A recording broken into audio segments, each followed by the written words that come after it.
What did I do? Good evening. What? Somehow I unmuted the window behind Pretzel.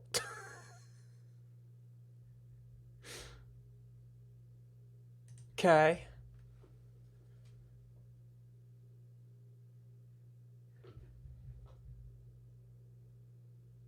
Or maybe Twitch was just unmuted and I didn't notice the song feedback because it was all the same music?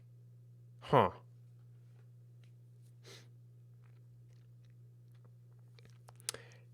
Anyway,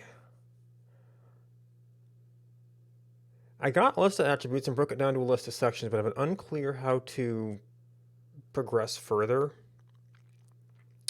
This might be the point at which we could do some sort of decoder style thing where whoever is using this just says what they want out of it. So I kind of want to play with what that user level interface might look like. And then see if we can correlate that to an actual implementation.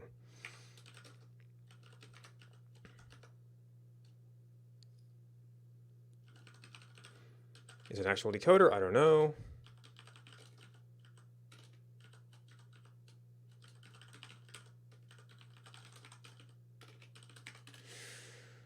All right, make that legal syntax. It might actually need to have all the parser stuff, but for now I'm just interested in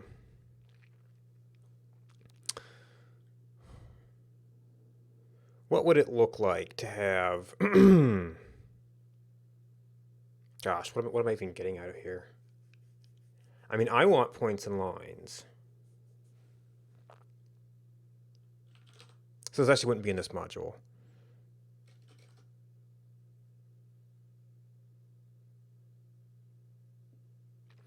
So a JSON decoder conceptually could be a value to... I don't know if I have anything that represents a generic value. What if we did?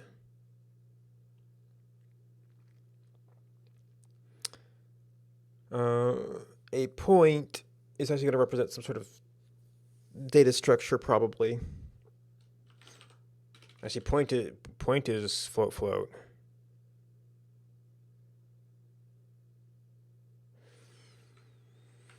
I mean, really, this is going to be a boon. It's represented by a point. Or a boon is who knows what.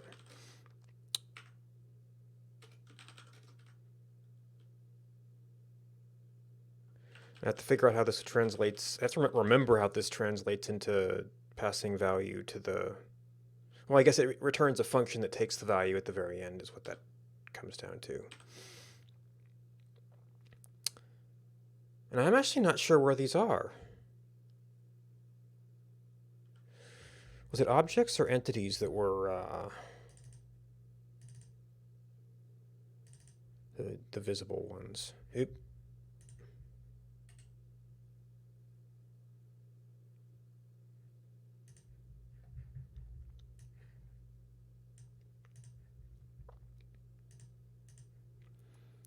Graphical objects.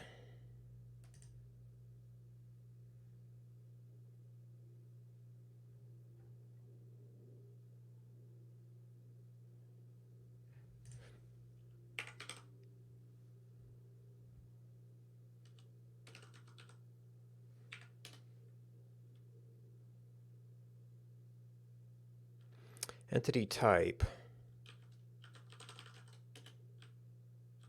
Okay. Point. Handle. So its handle is 38?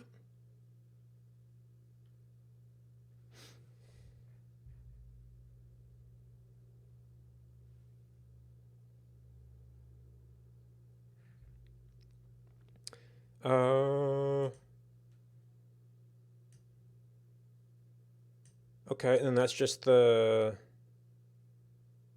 extension attribute, I guess. Soft pointer.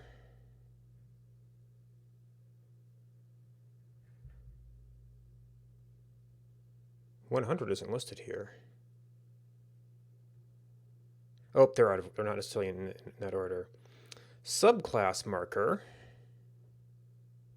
ACDB entity not emitted. Layer name not emitted. Layer 0.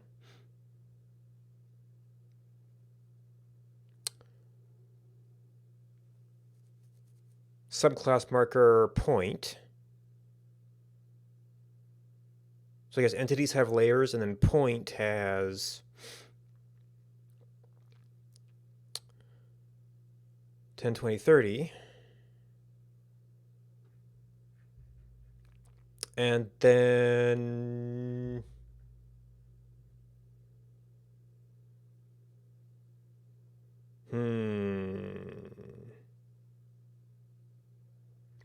maybe this is a point attribute.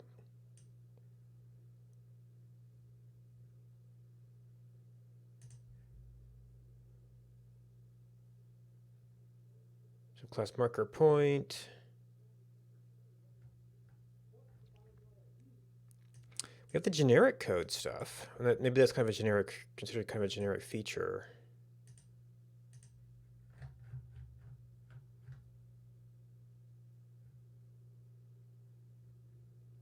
Registered application name for extended data, in extended data. So QCAD supports extended data?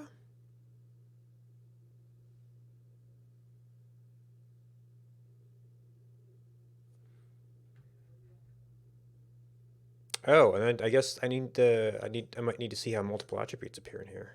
I don't know if it's gonna be multiple lines of 1000s, or if it's gonna start putting new lines or commas. Huh. Okay, so that means most of our stuff of entries is actually gonna be in entities.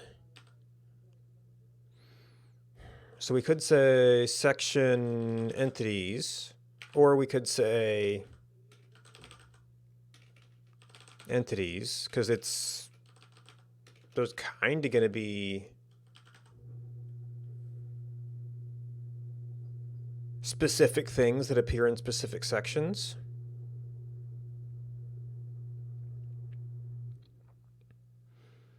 So you might be able to type that.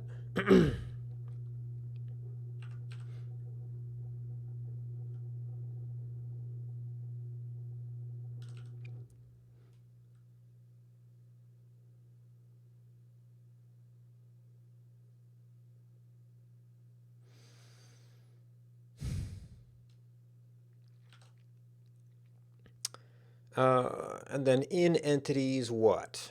Is this a list of entity parsers?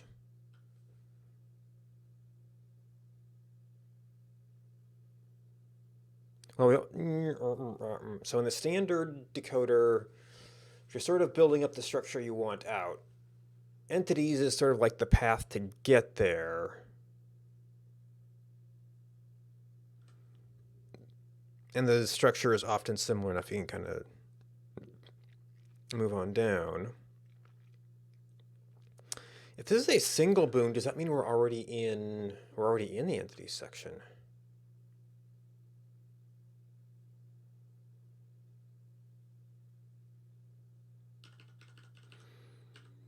A single entity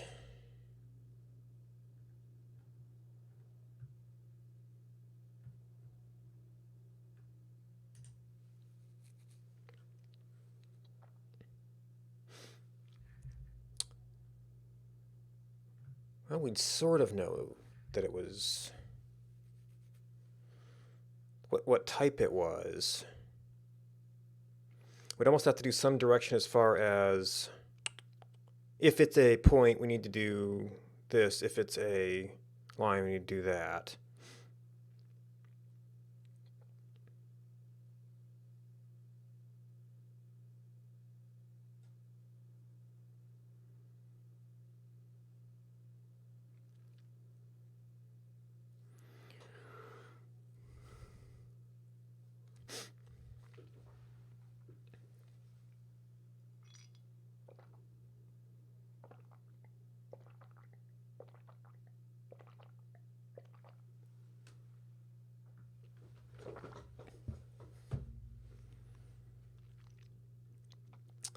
Could I have something like what's way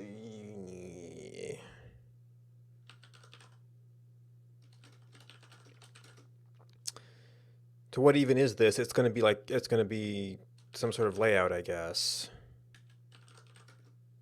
Maybe just layout. Not sure if we need the explicit value or not. Maybe you are entities, and technically these are enumerated, but there's a lot of them. I don't know if I want to enumerate it right now.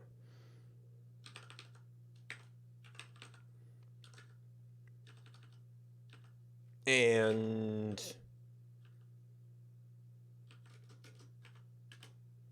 point, line.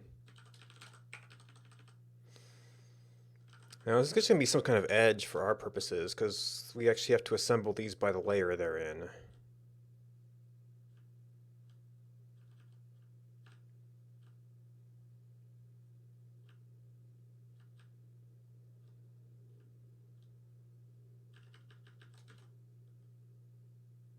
Okay, so you are... must be the layer.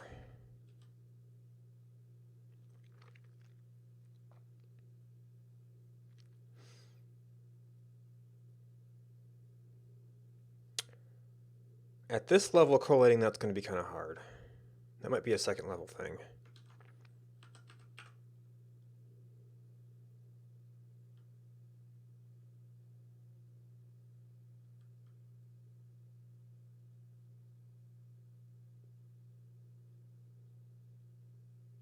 It's going to be an entity-specific thing that knows to look for that first tag, and then it can direct these by you. We could make that a function from point type to whatever. You'd probably have to, if that was a case, you'd have to do a catch-all in most cases.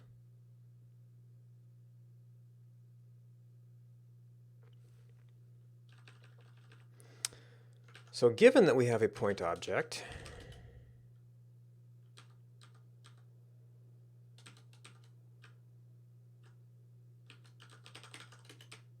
interesting, wasn't say the first point.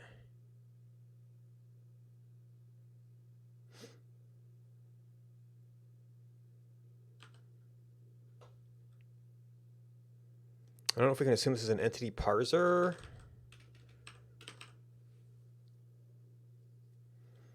Do we say it's an entity and then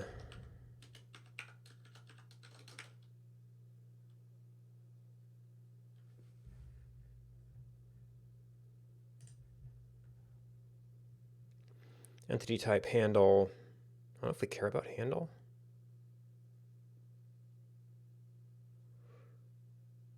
Within the 102 groups. Oh, 102 to 102, okay.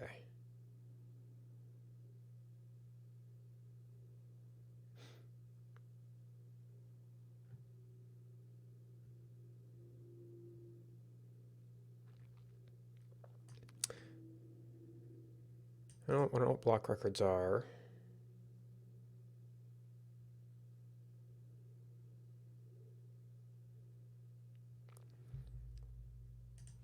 I don't know if these care about groups.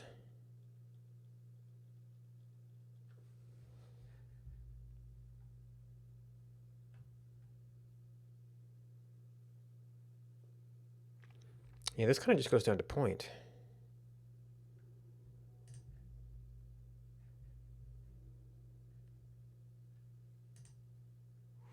I'm not sure we need to... That's been kind of being a nested context thing.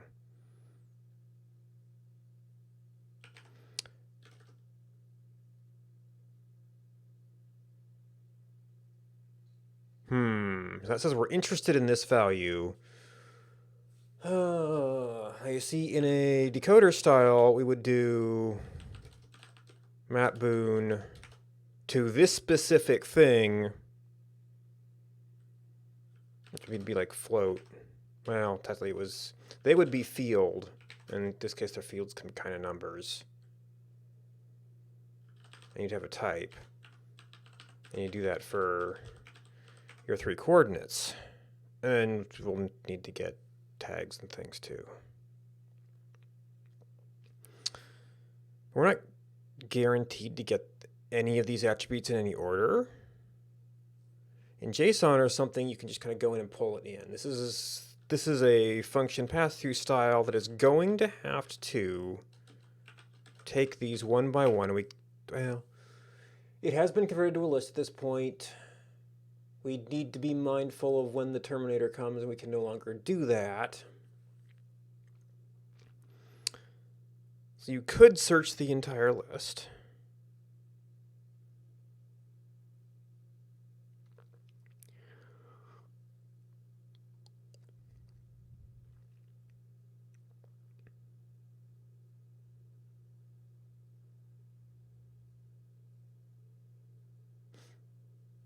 I don't know if we'll ever actually have to deal with the variable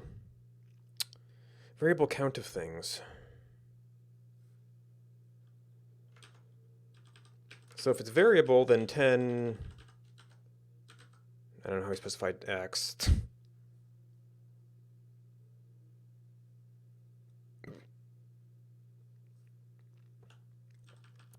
Coming in the order, we can say, okay, well, this directs it to, I mean, you could do a function that's like set x. You have to define all of those. We'd actually have to have the boon flowing through somewhere. Or you do something like this where we do reach out to this. Now, the type of one of those fields is generally set by the number itself. So maybe the library knows the type. And you would just say field 10.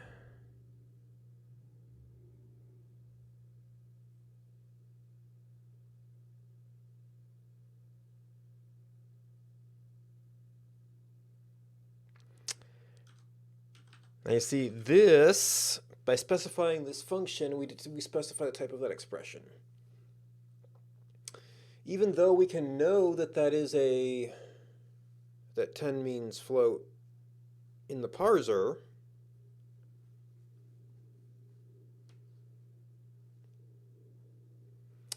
there's no way for the type of that expression to depend only on its numeric argument.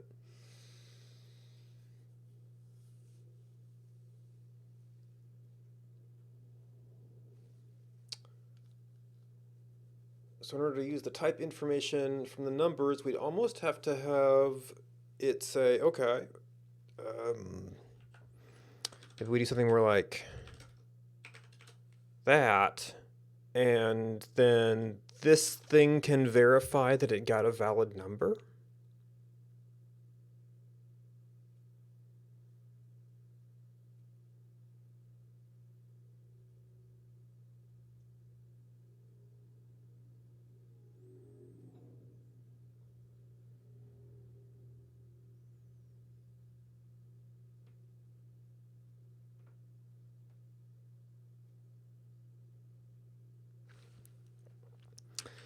Now the other style would be to do something more like the architecture, where we have, you know, an update function for the entire thing, or update function for one thing, in which we take some sort of local, well, if it's a boon model, I guess, yeah, since they come in any order, you can't use the order of the function arguments. You'd almost have to have a way to do a dummy. You'd have to have, what would you have? Because somewhere down the line we have a boon, and then this updates the value. We have to have some kind of event, what's an event?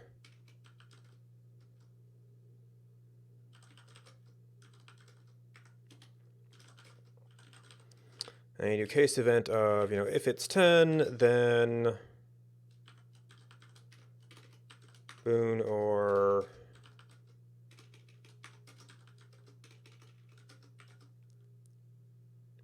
And well, oh, you know what? We're getting 3 coordinates. We only care about 2.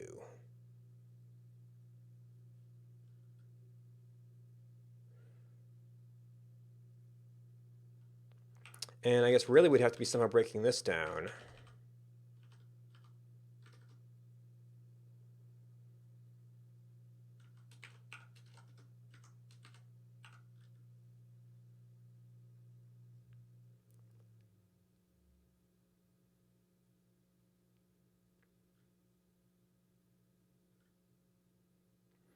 But that doesn't work because this has to be, for that case, these all have to be the same type. Now, we did have a sort of type that we've been using for groups of these things, in which case we could say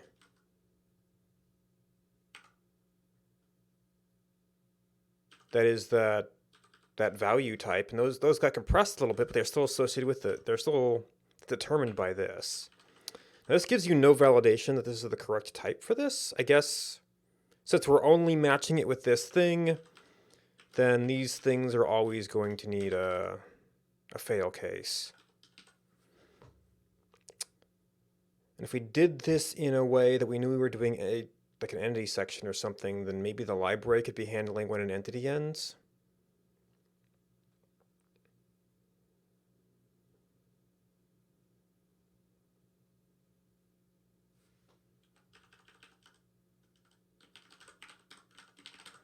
So then a value is a group code there's indeed a value.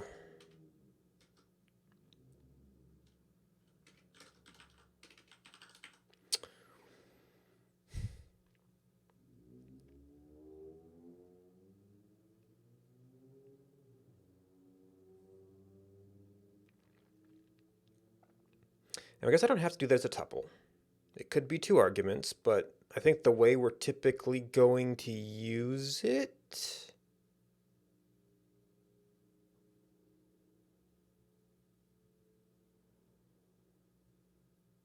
is always going to be together, because you have to have the number, and you're going to want to pull apart the type in pretty much every case.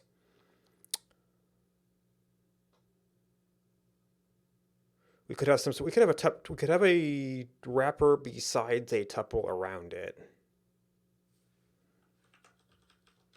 I've already called this value, but we could have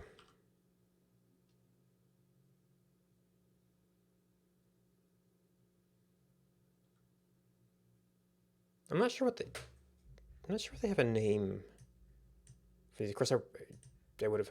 You already used value, right? Each group code, numeric value and description.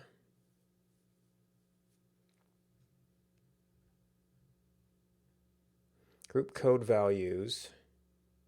Group code range group value type.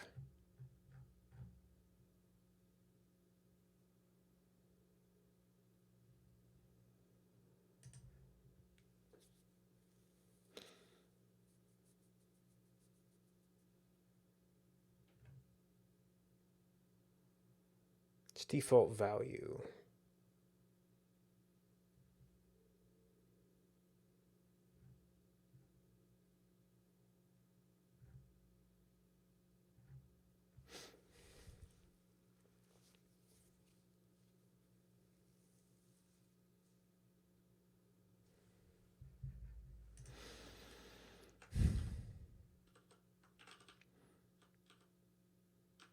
Val. So then I need to do the parentheses around here to break out this value.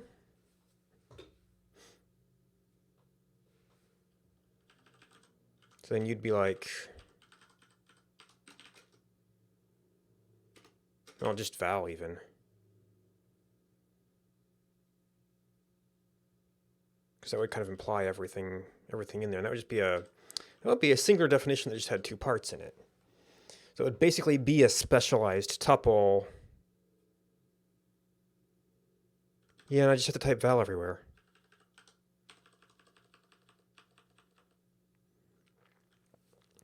Now I guess that would give me a place to put like end of record or something.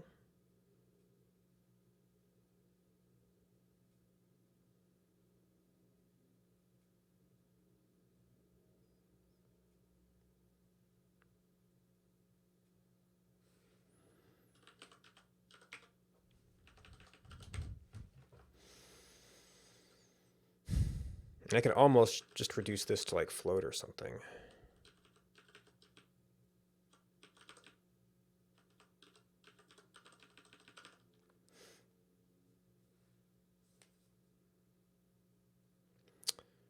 Now, if this is going to be a point, it's not actually going to look like this. It's going to look like...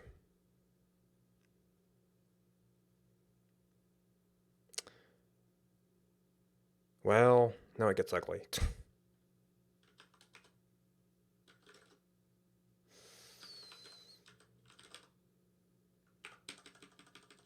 Now this is point. And we've got like tuple dot first. Oh, dot second.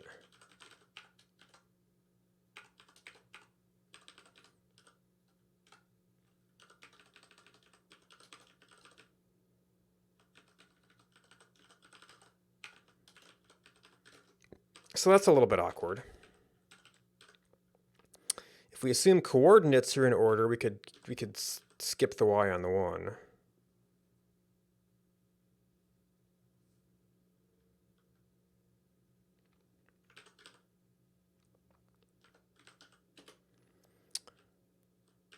All right, and then...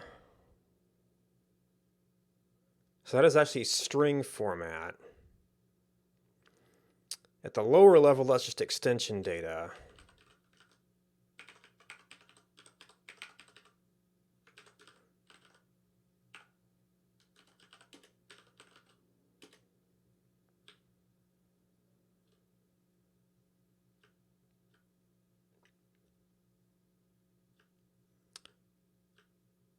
I didn't do the second instance of this. Yeah, so I just did it as text.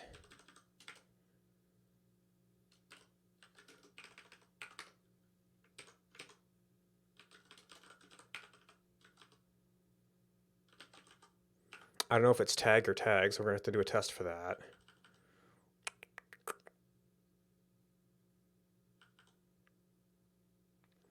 So we're looking actually at the second part of this. So there's almost a... We actually have like a second level parser here.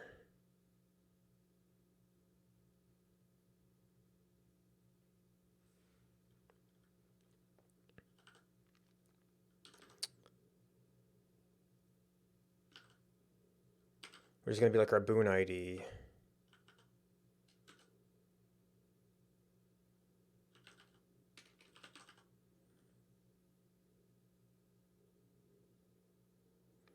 Which I guess, since we don't have anything to put there initially, that would almost have to be some sort of maybe type.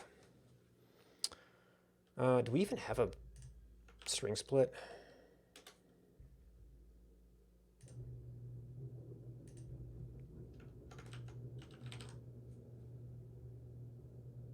Split a string, give it a separator.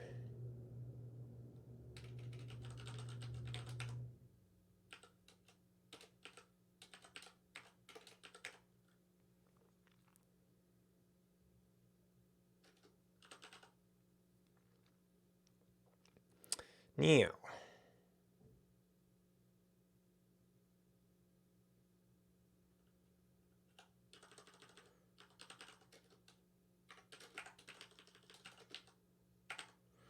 we almost might want to pipeline this.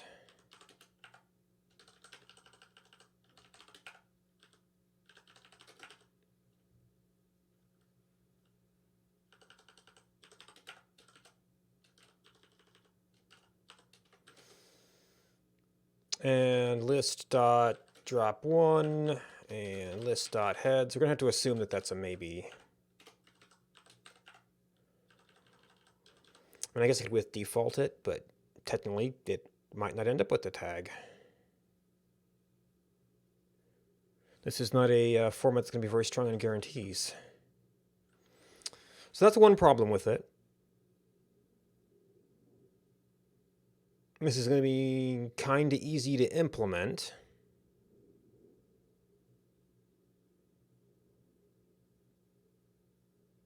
But it gives us no guarantee that we've actually filled out the required data.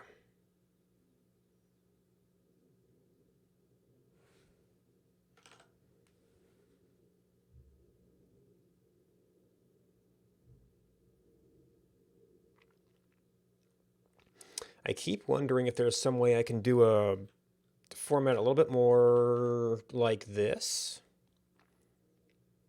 but where we like collect all of the things we need. Now, since this is a list, we could do entity maps to boon. It's in this order. Well, it's a list, so that doesn't actually guarantee anything.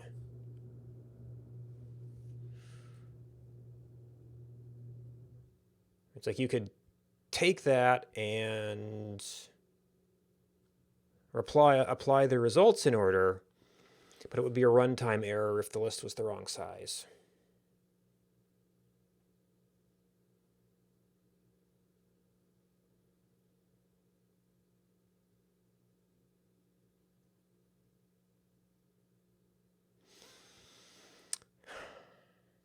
And if we do a style like this, which I guess technically this would end up being, we'd have to have our point parser here.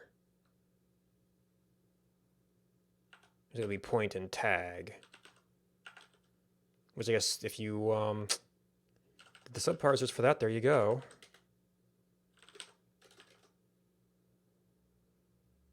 I don't know what our type is. Let's see, so if it's in that style, it is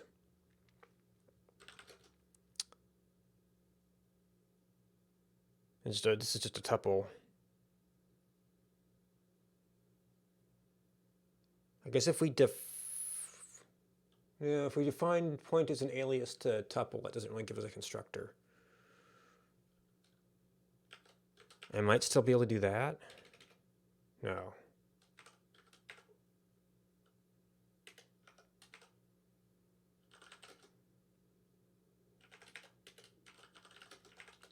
But how do we express that part of it, the X part of it? Because at that plate, there's going to be we can express an expectation of a type of value with that or that.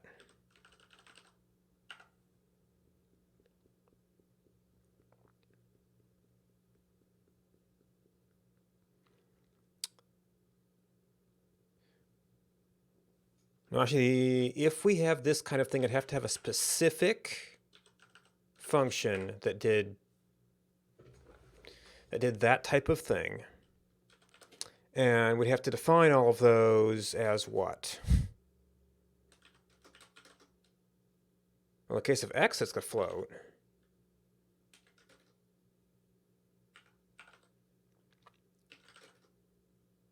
Case of some value, well, I guess X doesn't work.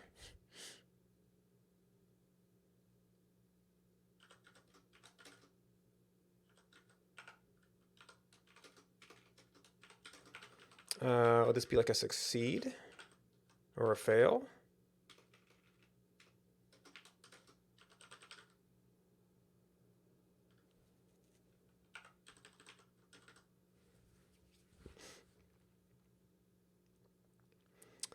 It would basically say, okay, we got a value, so it darn well better be that.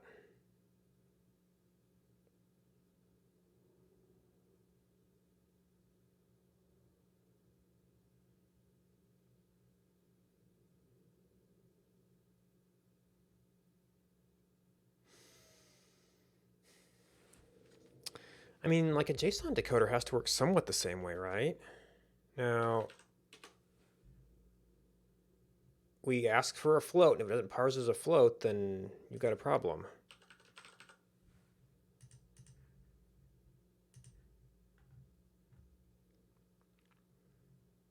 Next, all right, decode is not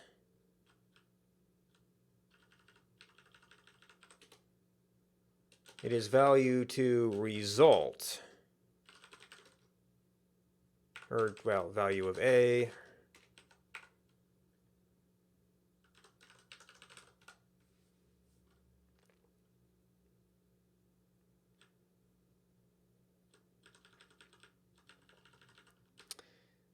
And then somewhere in the machinery, we wash out all the results. No, you're not value A. The decoder is of A.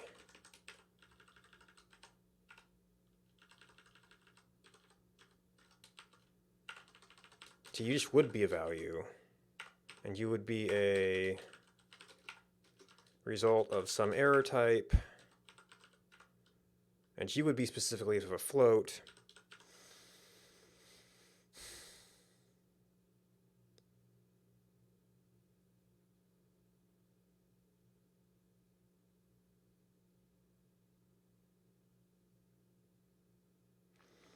So this form is assuming that we have the complete list. We can essentially search the list.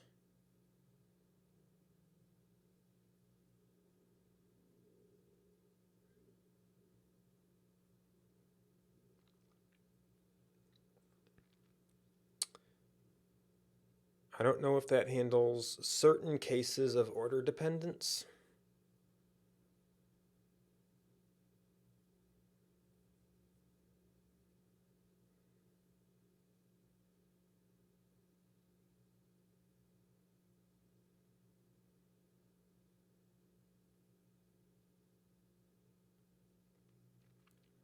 I don't know how much that depends. Now the documentation says don't think about order.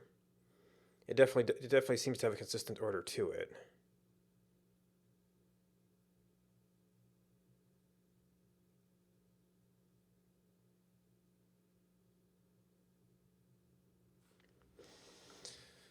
So our field abstraction here would have to handle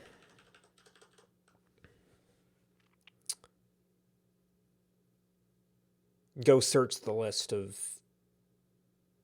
things for this value. Maybe we'd still want the slightly higher level things, or, break on entities and such.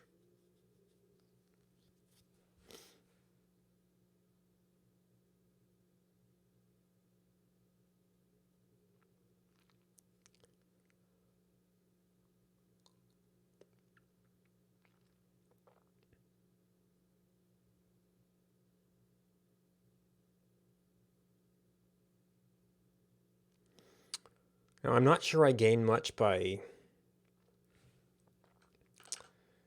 having the type X here, because the internal encoding is going to say, oh, it's a 10. That's going to be an X.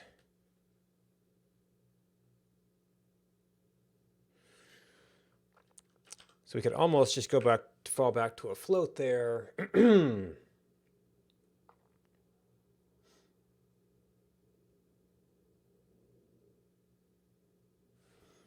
Then we would just only have to do one of these for, like, float.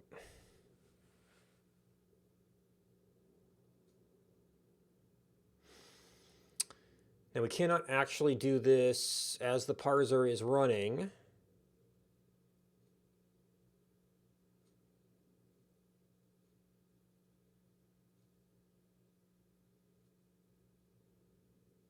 Because we have to do these in the order that we want to receive them, not in the order that they get from the parser. If we did it this style, you might conceivably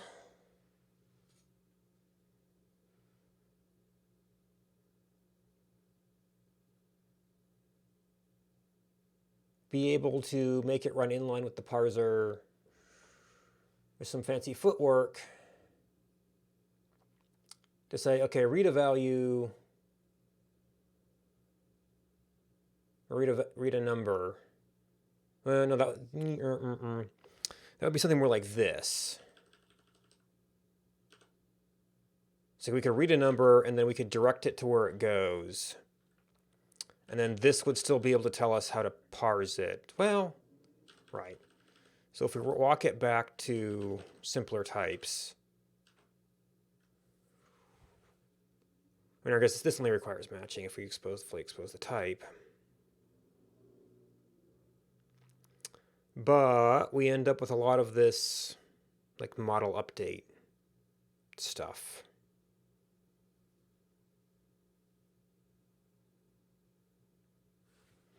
The tuple bit here is particularly painful.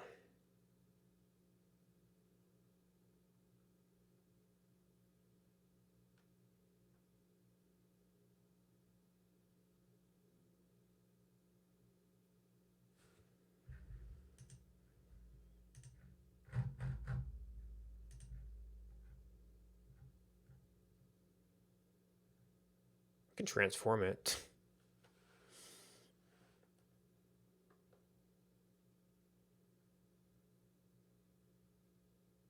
We could do something with that. I don't know if it would be that much better.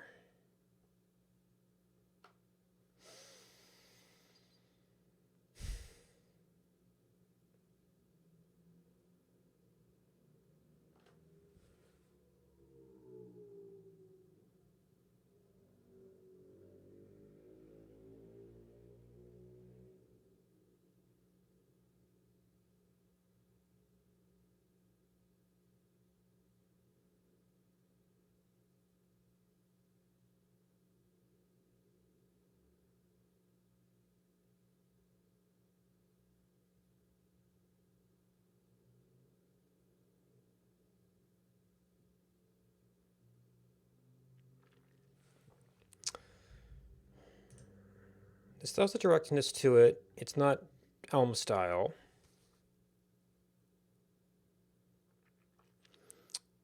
I guess the biggest criticism of that is the possibility for uninitialized values. If we do this, we have to somehow indicate that that this not finding it is allowed.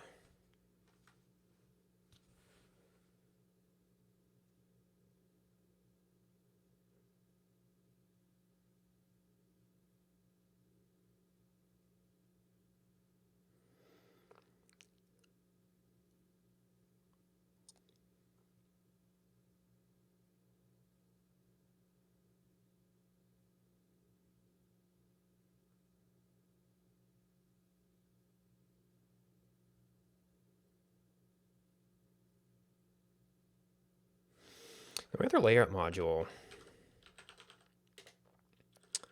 You said placements. So actually you did have, it was ID point. Had it in either order.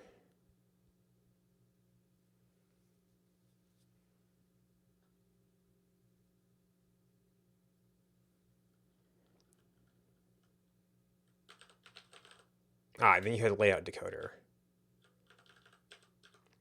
So you had path, which maybe we could do something like that for like section entities. You had the library had leaky list. And we had a helper for point.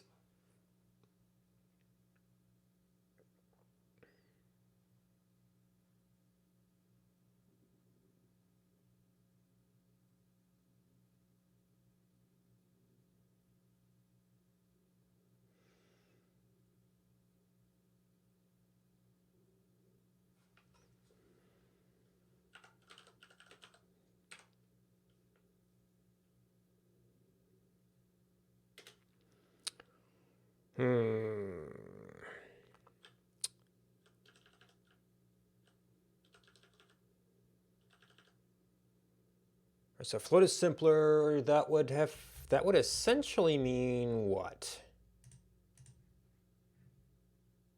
We would wrap our definitions back to this level of detail.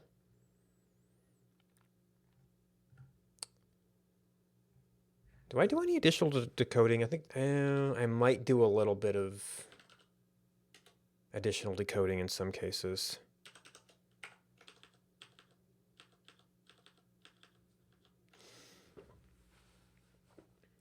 Yeah, because that specifically does entity type. There's maybe a few things could still be specialized. These map to these. I guess my main complaint here is I have to do specific XYZ. Or like with these where it's specifically an angle, it's specifically visibility, it's specifically a color number. You'd then have to sort of pull that back and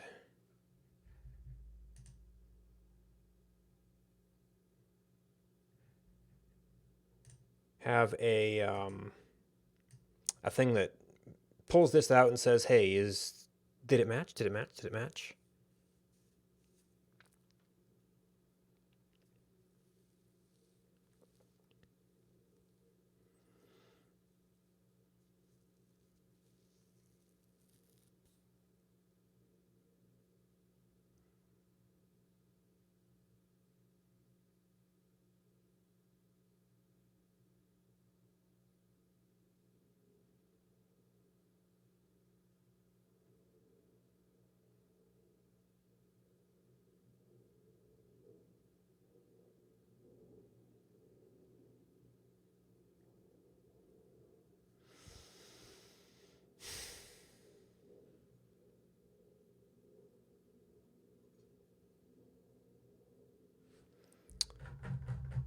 So essentially for every one of these, we'd have to have a function to pull it back out.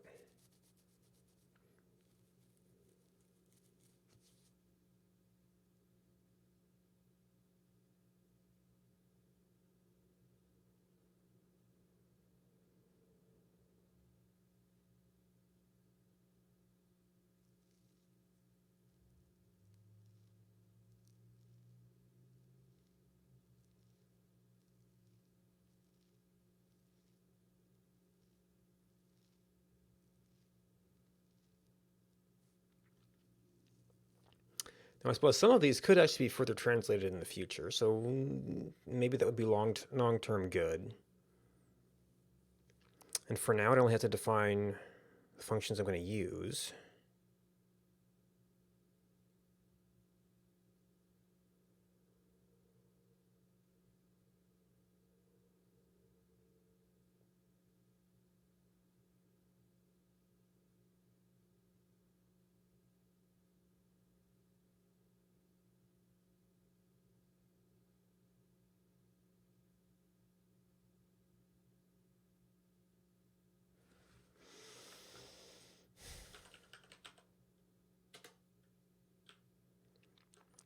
All right, so we have to figure out how to do entities to go down into the right section.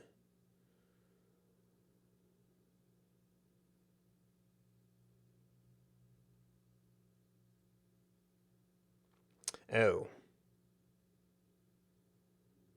Well, entities is a big. This is in fact going to be a list of entities. And entities, I guess that there's always going to be a list. We would just kind of assume that it's always going to parse as a list.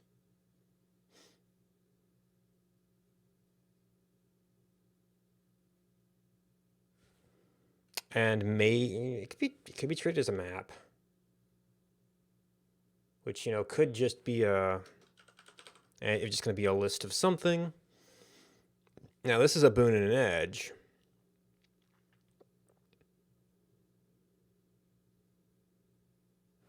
If we're trying to make a layout, my other layout never got into edges, did it? Yeah, it only did placements. So it would actually have to be something like,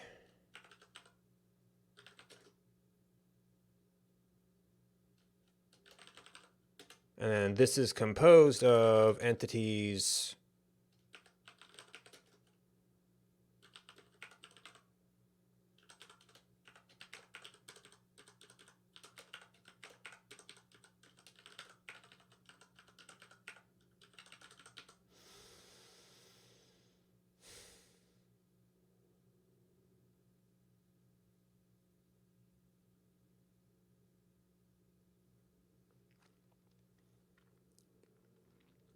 I guess it's possible that one higher level object at the application level could be composed of multiple entity types. That's already what this is. It's composed of multiple entity types.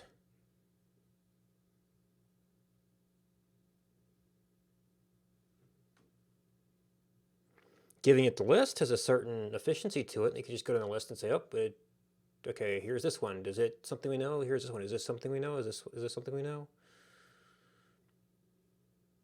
But I guess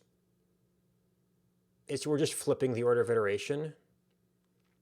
That way we go one file entry and go through the list of things that could match. This one will go through one type and it will go through the file list multiple times.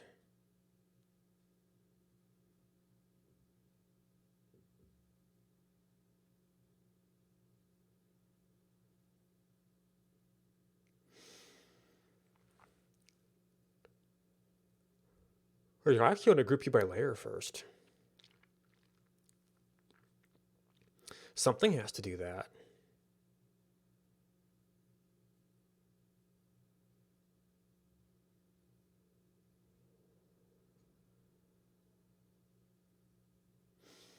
But we have to know we're in entities for that.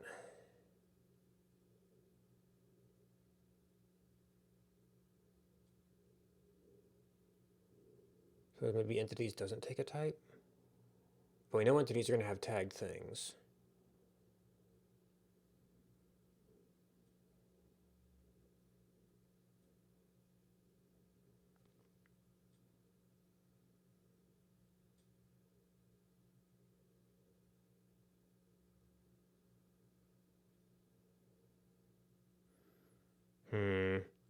Layer assembly may have to come later. I could see that being a useful filter. But you'd have to know we were in the entities layer.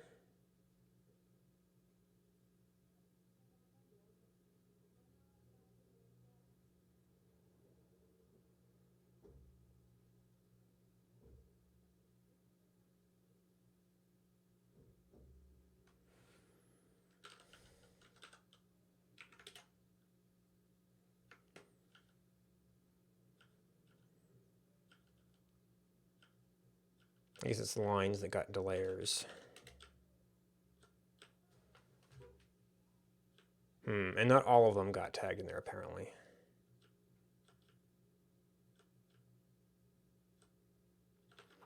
Basics created.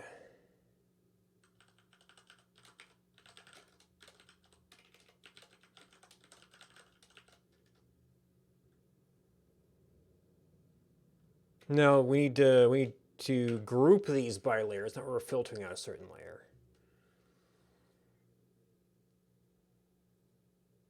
So maybe that's back at the application layer level.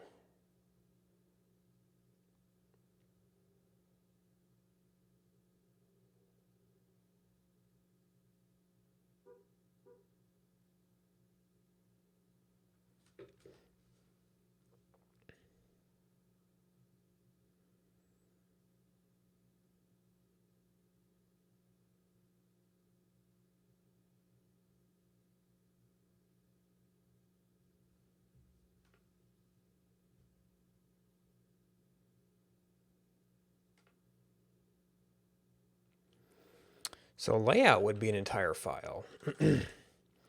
Yeah, unlike a JSON object, this is not going to be a recursive thing. Maybe it was all list of values. The top level file is list of values. If you did some kind of section filter, then it could take that list down.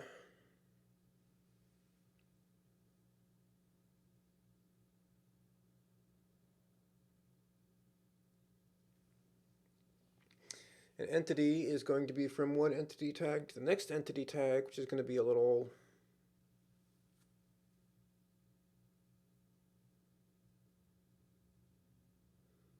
tricky to find.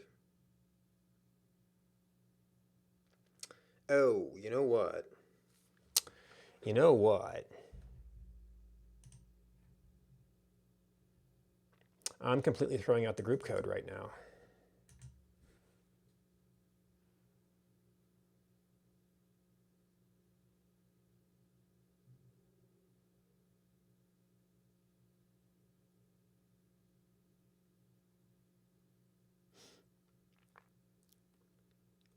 It's semi-applied in the value type. But if we have like multiple x, y, z, we're not going to be able to tell that apart, and I think it's going to matter for a line.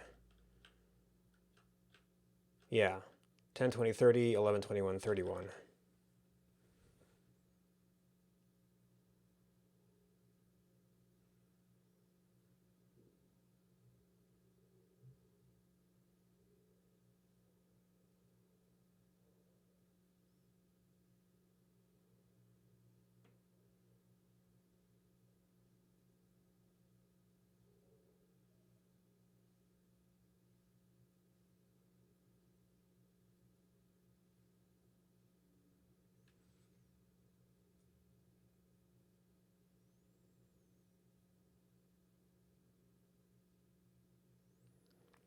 So does that mean it just becomes type code value?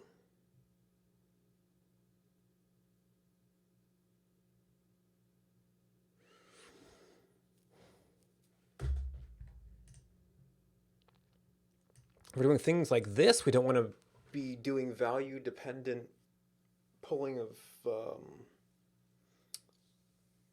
scanning of the value. We're just going to want to be able to say, okay, here's our list. So maybe it turns into a list of tuples. We want to scan through, we want to find the group code of the thing we want.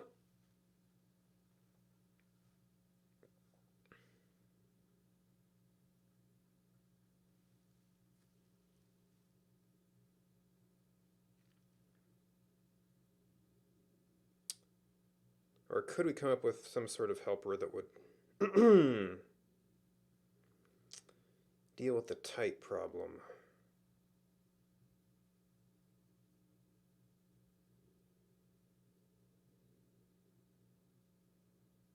Well, the type has to be tagged somewhere. Maybe we could do helpers that were more like this, that was like, okay, I'm looking for this code with this type.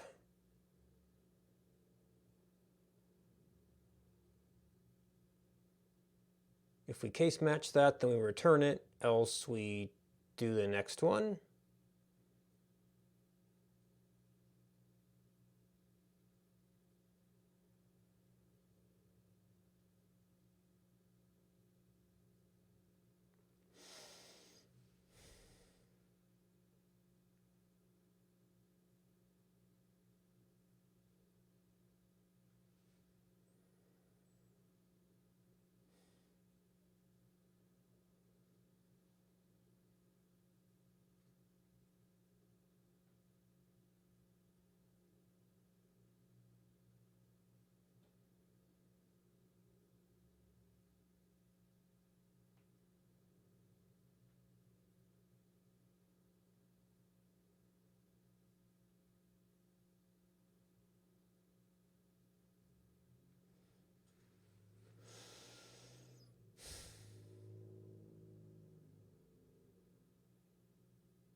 I'm wondering if I can get, if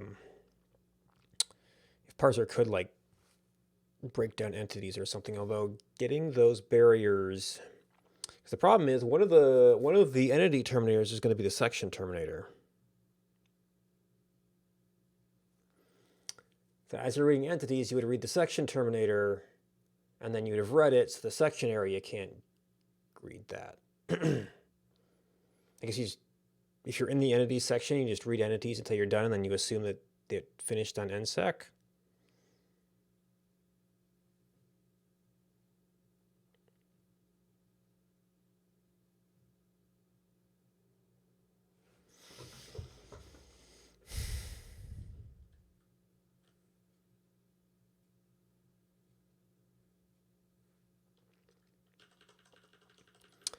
Well, no matter what, looking at it from this direction means we're going to need to have exact number codes. It looks like we might want to drop down to basic types.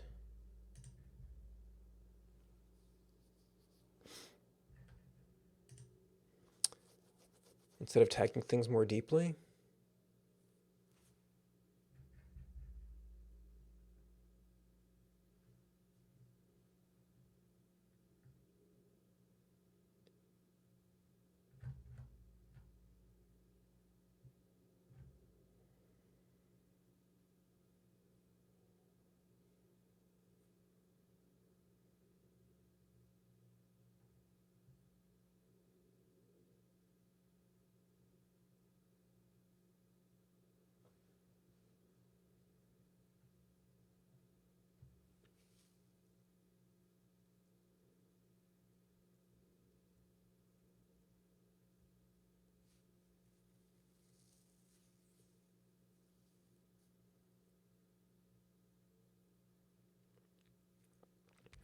I guess we could still have things here that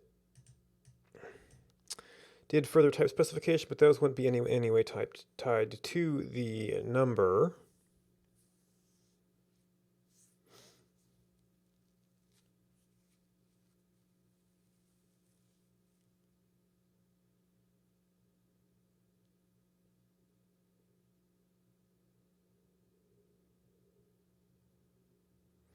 The weird thing here is that the number and the type are like really closely tied. But there's no good representation of it at the type system level.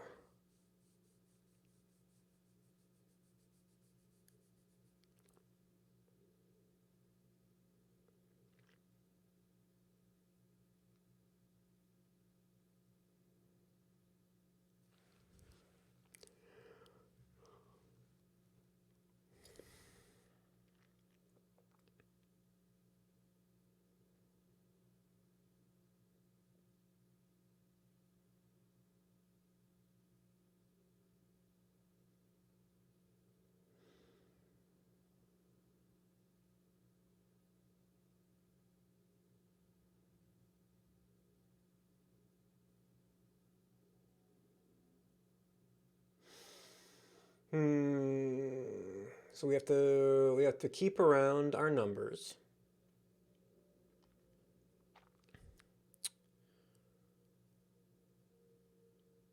We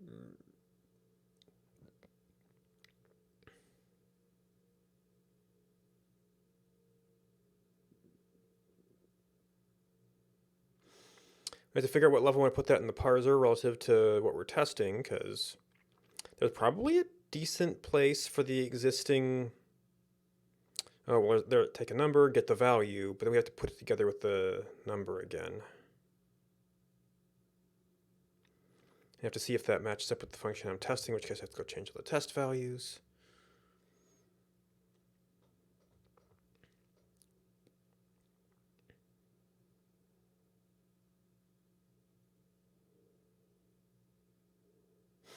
It's almost a shame you can't defer parsing. I mean, you could. It's just that you'd have to get strings from everything, keep strings around, and then run some sort of second level parser when you wanted to get the value of something.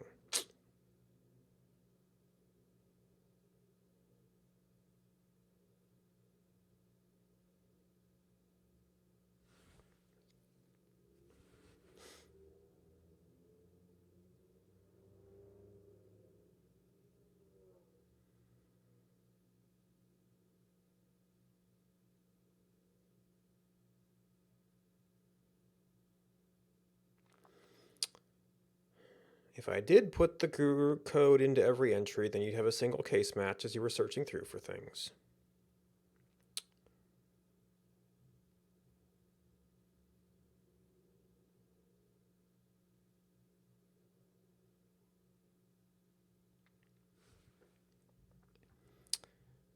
Then anything like this would become like x10x.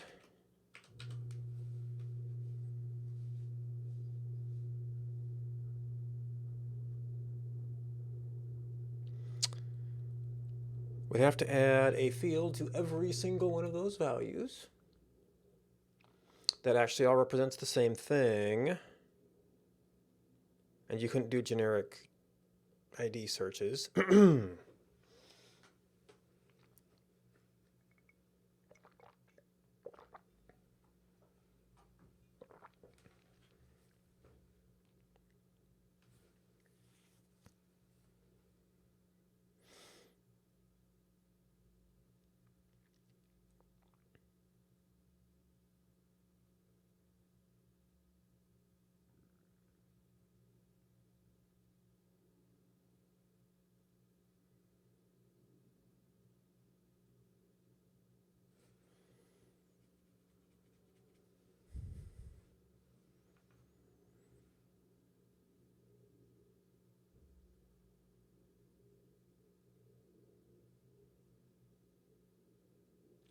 Oh.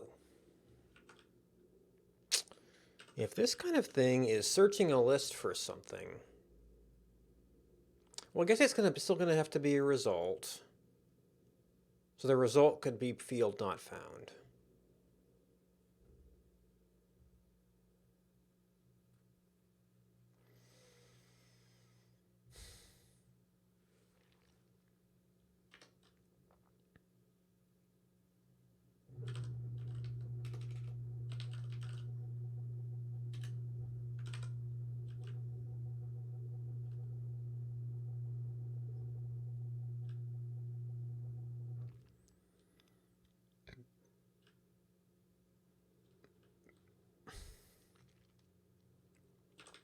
So something in here has to start returning a tuple.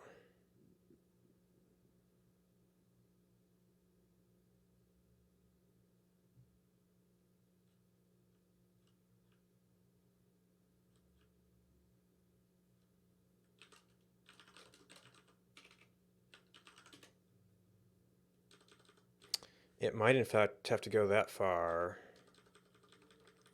So I guess section is a section. It doesn't need to be values.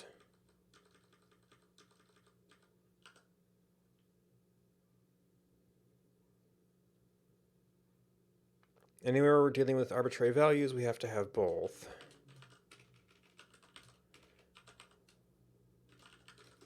Break all the things.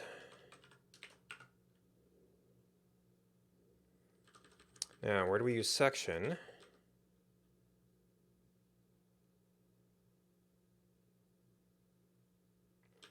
That uses values until, so values until does in fact have to be that.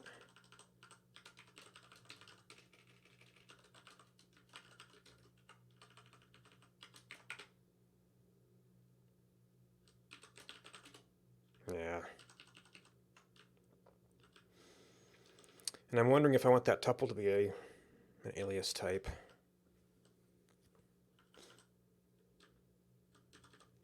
Yeah, now you see, what do you get? This says you get a value.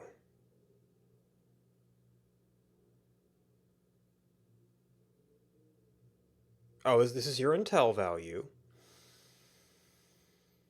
If we counted on sort of getting the type information from that. So you get a terminator, which I guess that could maybe benefit from having the value code there, but in this case it's okay.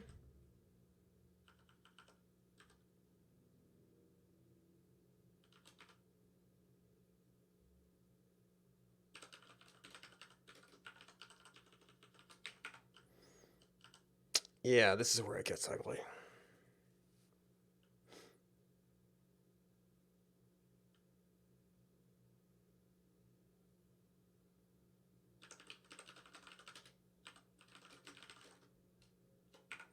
I guess value isn't defined. Well, value kind of isn't defined yet.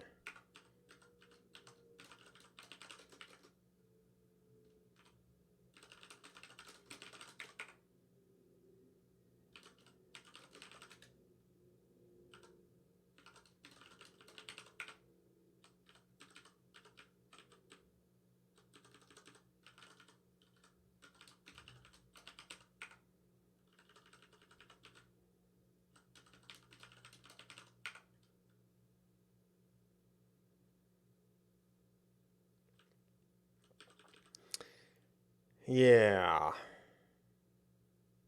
So value is reading that and doing that entirely internally.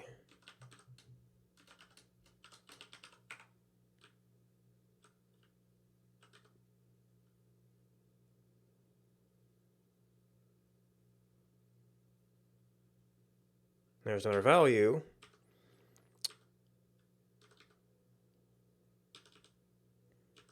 And then value for code.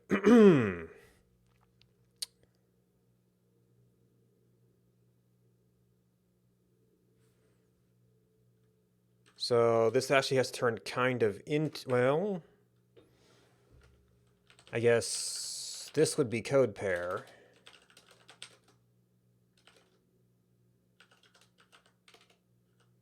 Now you're not necessarily a parser, because this is an and then function, so you're technically a int to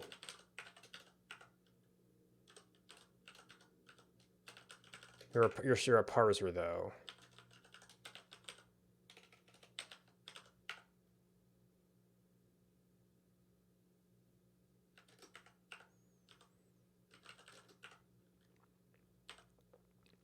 Which means you have to succeed with, oh, we have to run a parser to get you. So I'm still running a lambda here somewhere.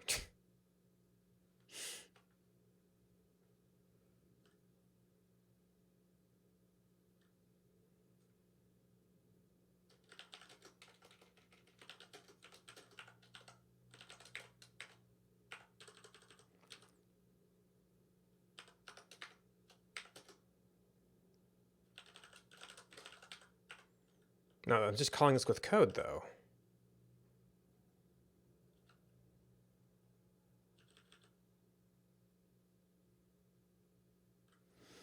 Yeah, because you have to read something. That's fine. If code equals blah, then we do that.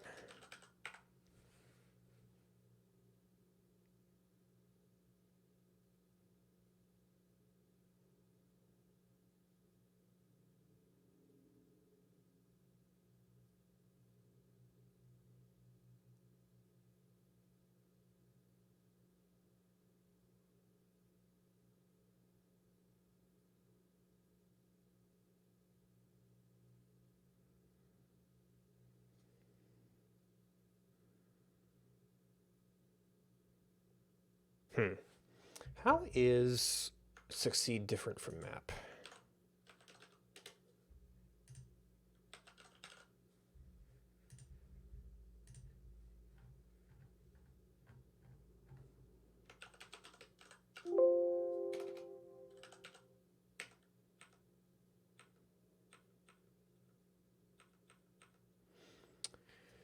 A, the parser A,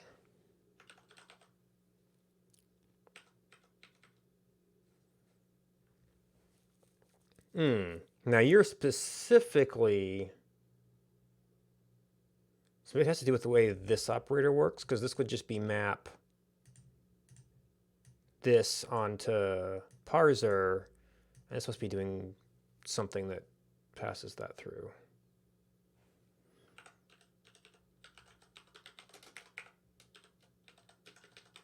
And then we have to do precedence there, so.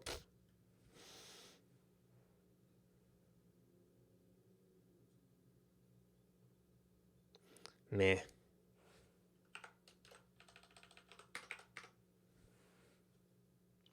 That's going to break everything because we had to touch value.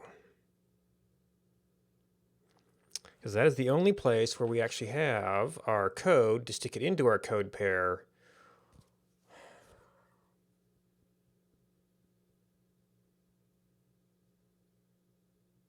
So I guess the one thing I might be able to do with this is I could test value for code X with just the one line. But that's just as much touching the test as this is. Now, is that really a value parser, or is that the code pair parser now?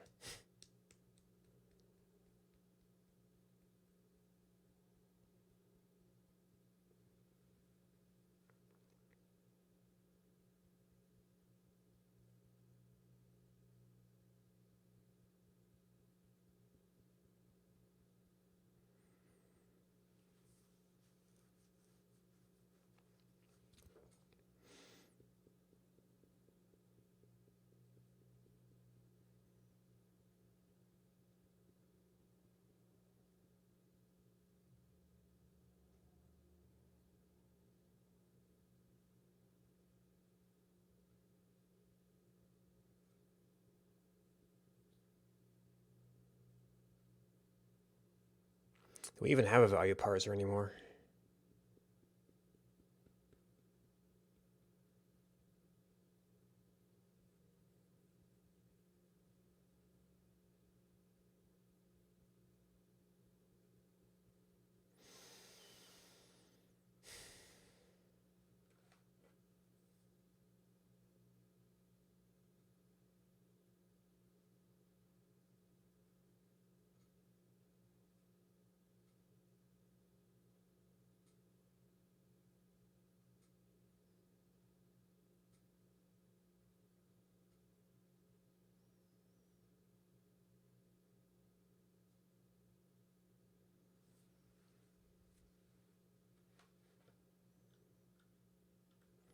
What would this be then? Would this be...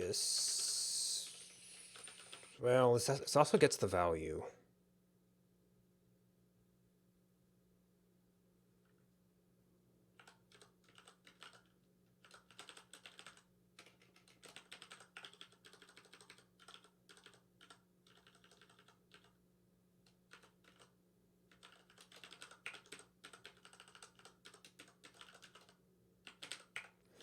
All right, so great. Now we don't have a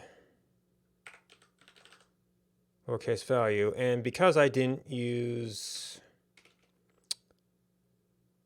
any kind of case, in this case, we would actually care about.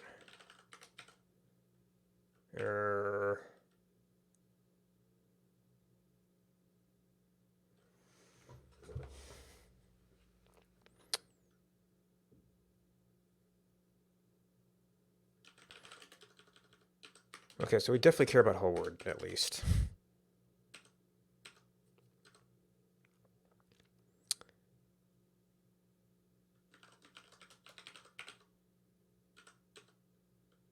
All right, are you a code pair?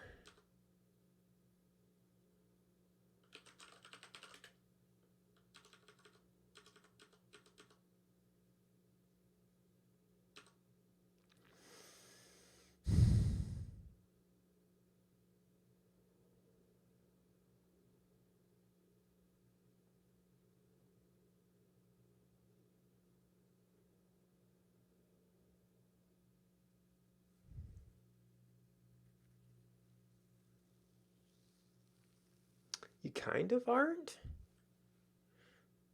So do we actually have a value parser for just this?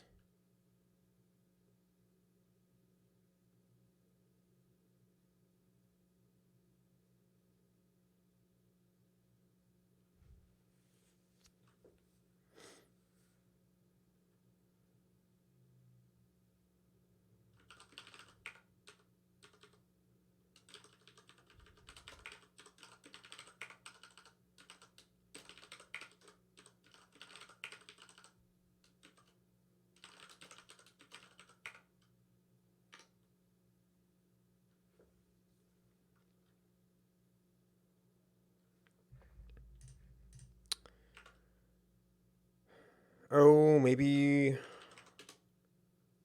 there is where it... Okay. No, this is one of.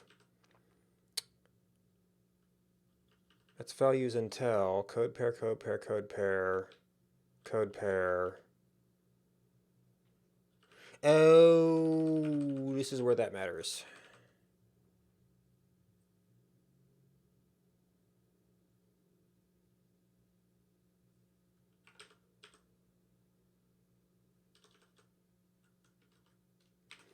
Can we still do...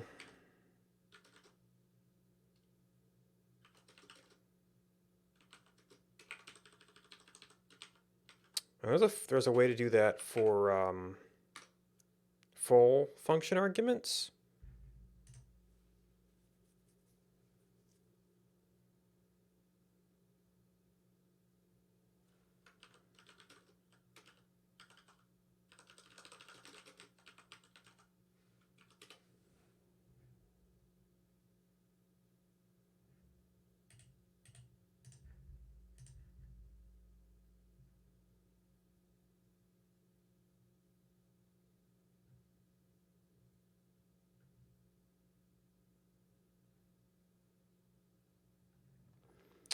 Okay, tuple.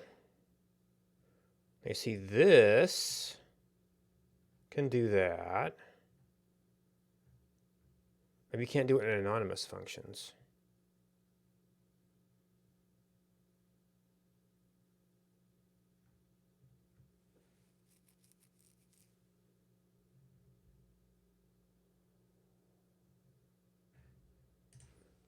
Do I need extra parentheses?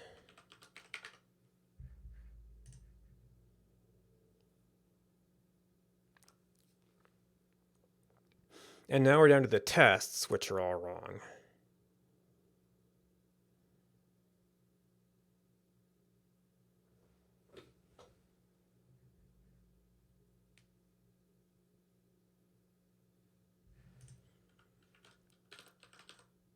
Oh, you know what? I kept a value function, which means those tests still work. So they're mostly testing things.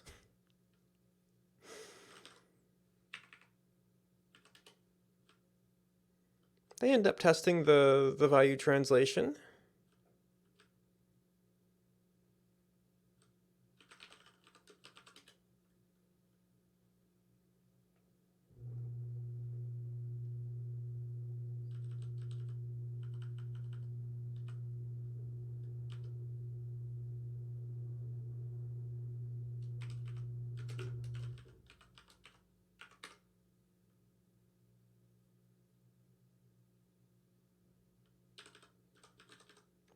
Now, I think this is only used in this context.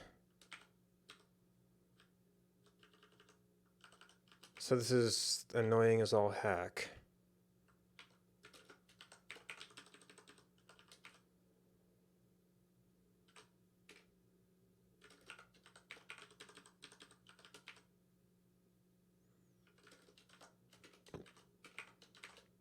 And redundant as all heck.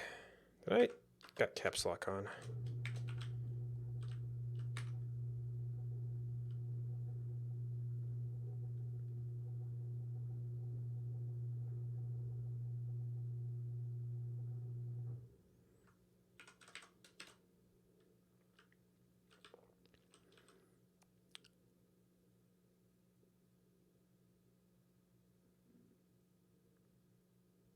Okay, so that's the bits, then the section parses it out, and I had manually typed this out.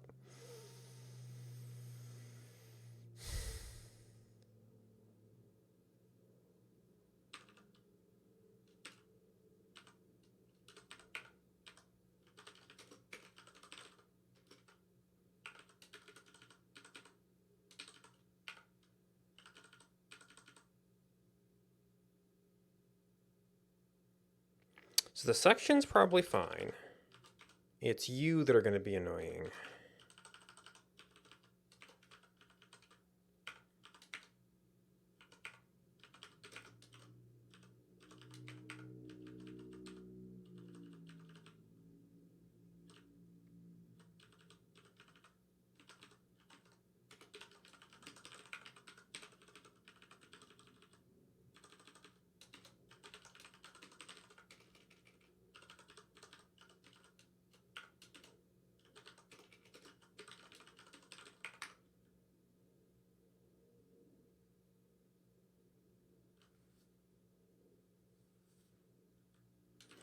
Unexpected parentheses.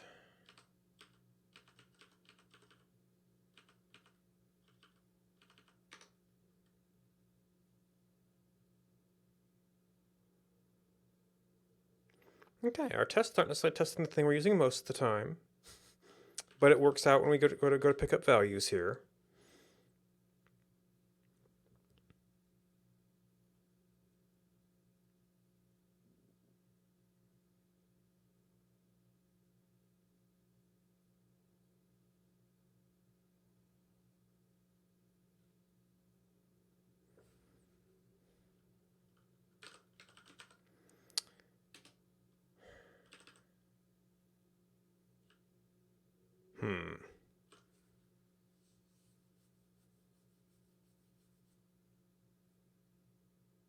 Maybe I want a different namespace for things here, just in terms of all the variable value things.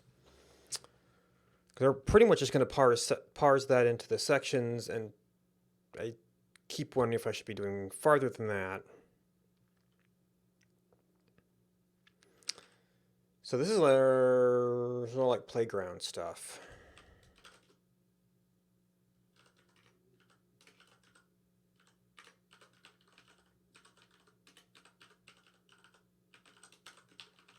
Not that it's valid syntax anyway.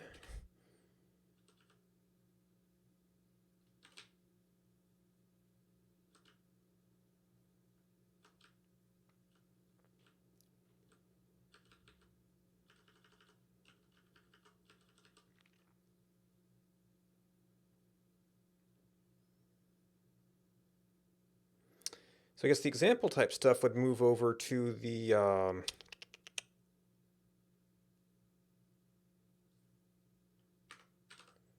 well, just to a test. It would not necessarily be. Well, this is going to require some more complicated test examples.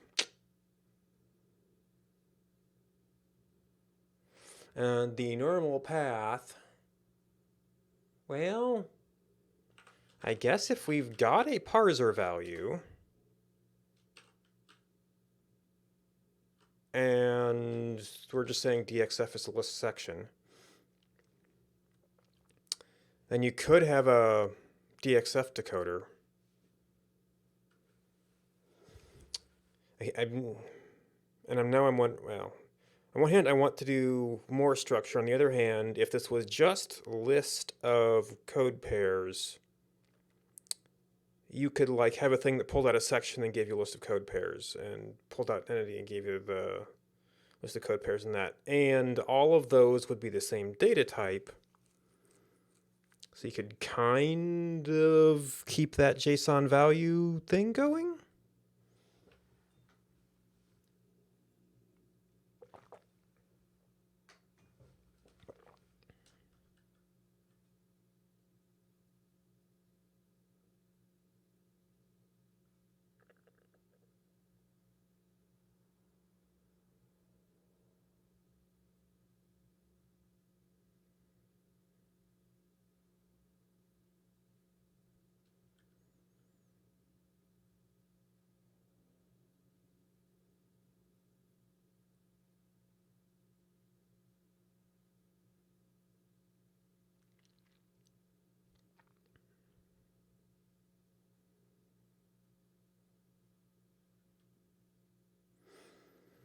We do have to figure out how we dig down into the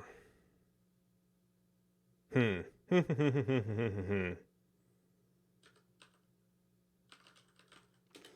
we dig down into stuff, which means I could do conceivably something like this as test example data.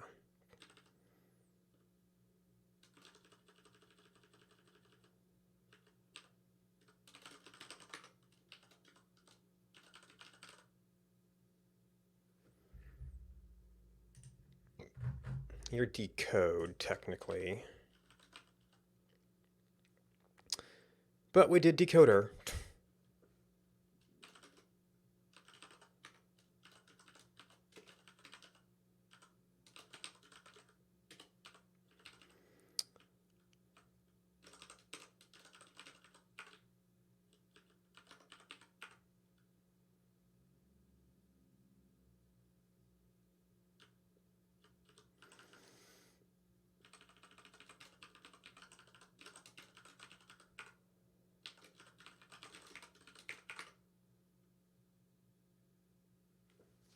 Now, you might not need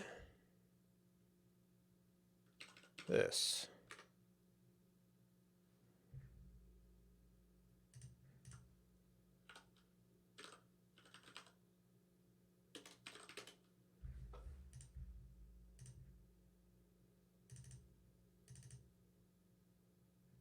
Nope, that's the other one.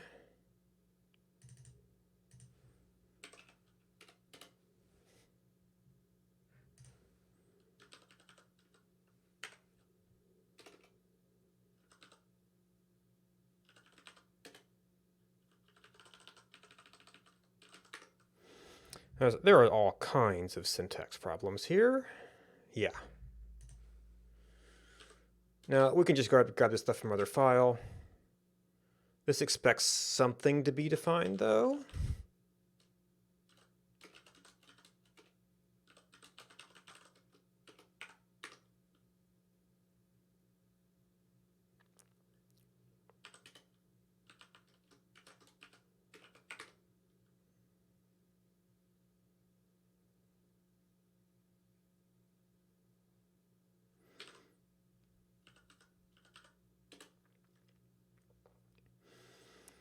Okay, so we have what we think an entity looks like.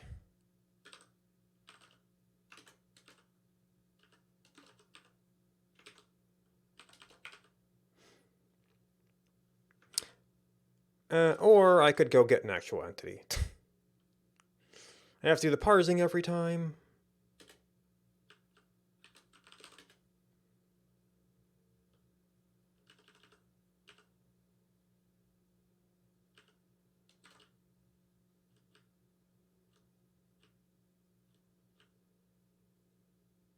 Or I could get a line and a point.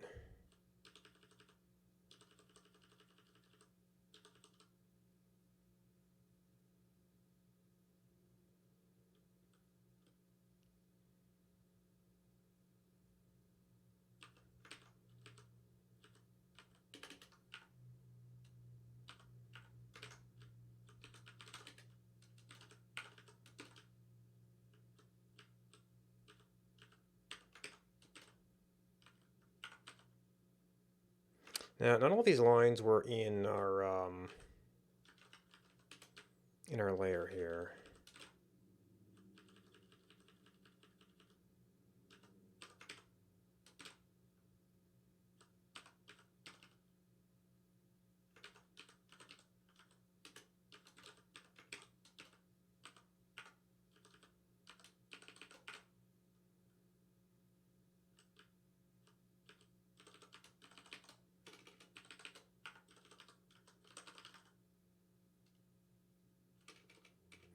Entity section.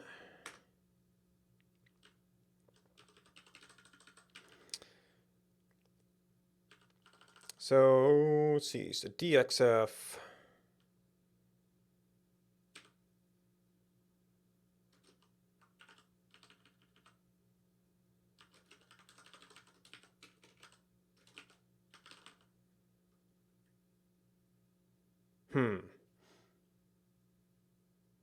So what I really want to test is it okay?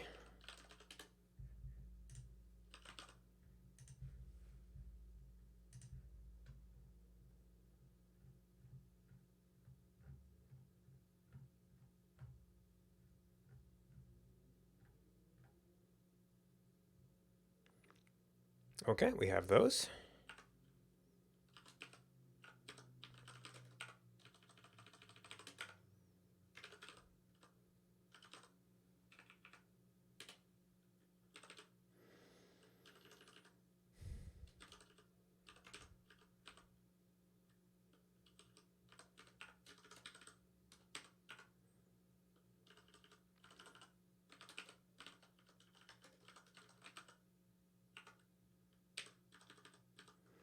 All right, so this is going to be a parser.run.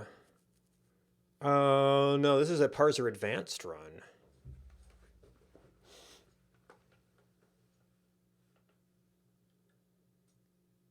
Well, I guess we'll get to this level eventually.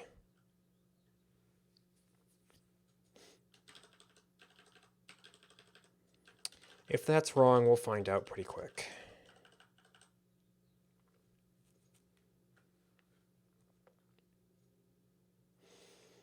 And we could still do an OK test on this. So this is the... So what does a decoder have?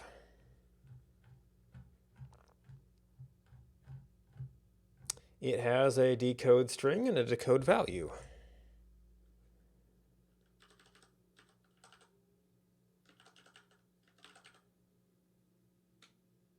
That's the decoder, though.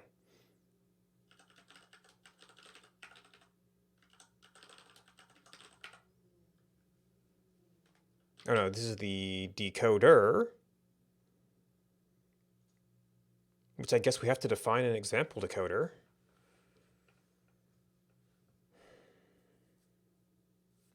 How small can we start here?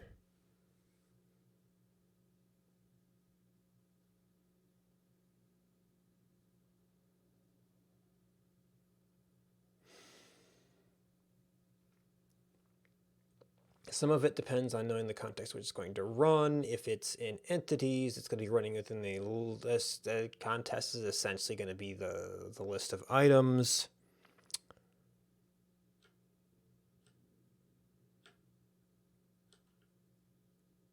Which could we do just a list that was just one item and see if that matched? But then that's like a decode value of... And decode value wouldn't, generally speaking, take that.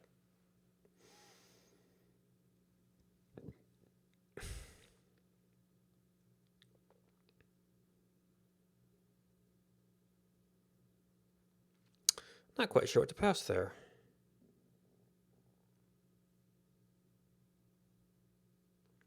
We almost have to know exactly what our function's going to look like.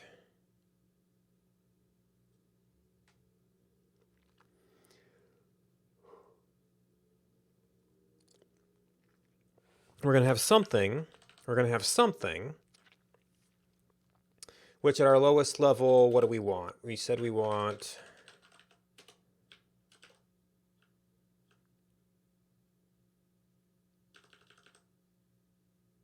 That was kind of the internal things.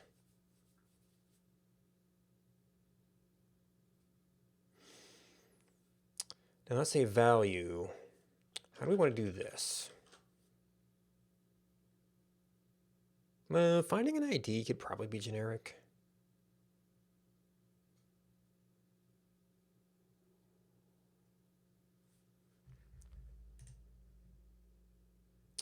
These are called group codes. Code range. Group value.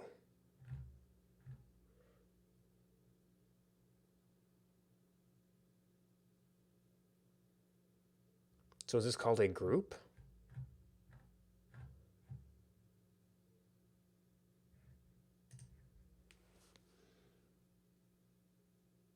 Merit group code value and a description. Tagged data, data element in the file preceded by an integer number is called a group code. A group code's value indicates what type of data element follows. See, I guess the data element is what they call it.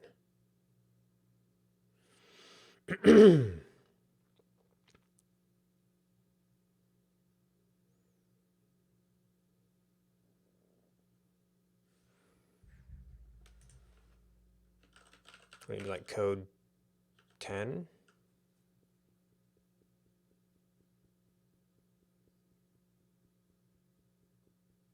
Would it be at 10?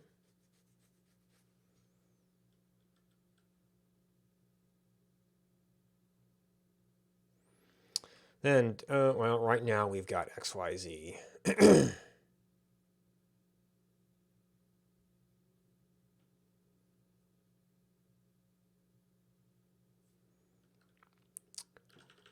So our tag was going to be a more complicated thing. But this says that this thing could have pulled out the number, leaving us only with value. And right now we're looking at writing this as value. So this would be x of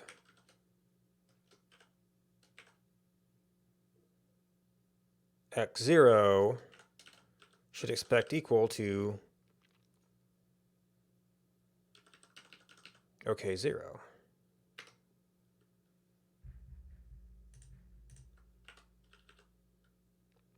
Oh, now you see x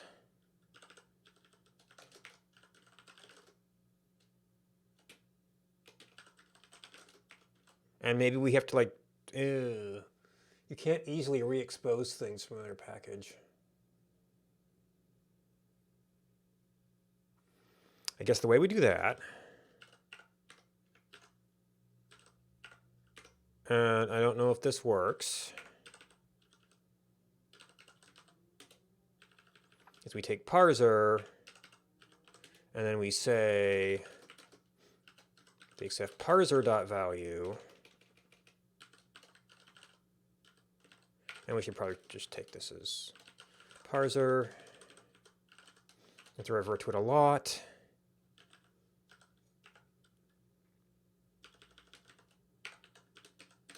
But I don't know if it will let me fully expose that.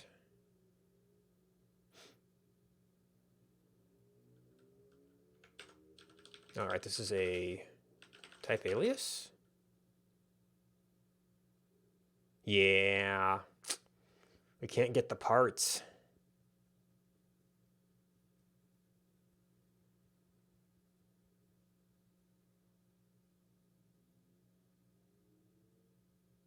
Well, normally you won't need those parts because we'll have all the helper functions. Now, having a... Well, this would just be a...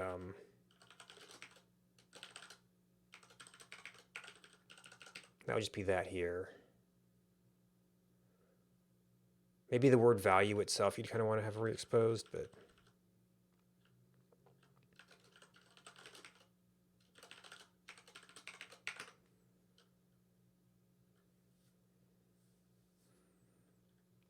All right. X is a value to result. I don't know what an error is yet.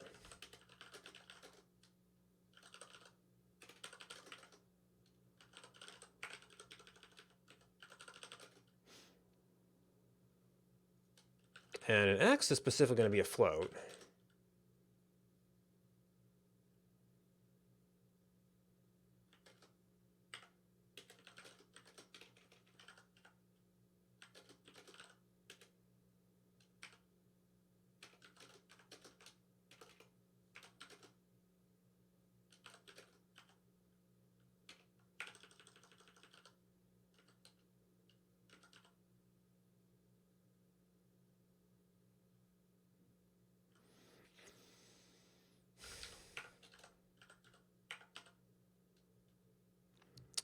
And a value is anything else than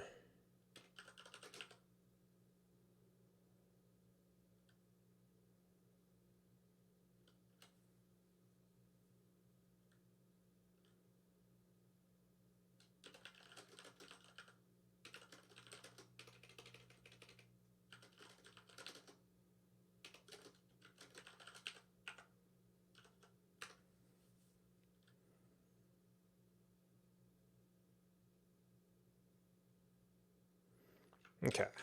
So we can do an X, I guess. I mean, Y is trivial at that point.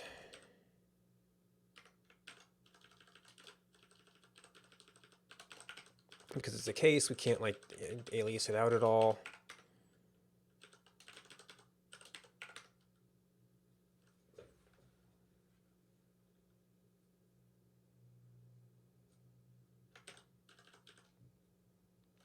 Oh, and all kinds of problems here. So that your X, your Y.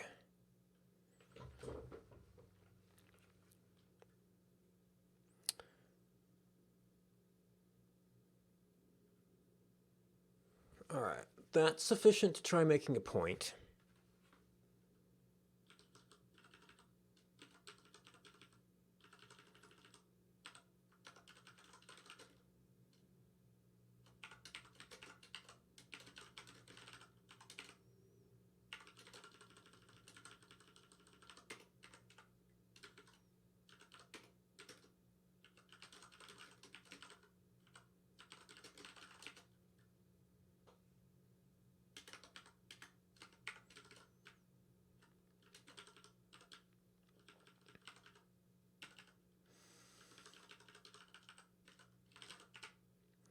which is technically, in the other decoders, has just been a map.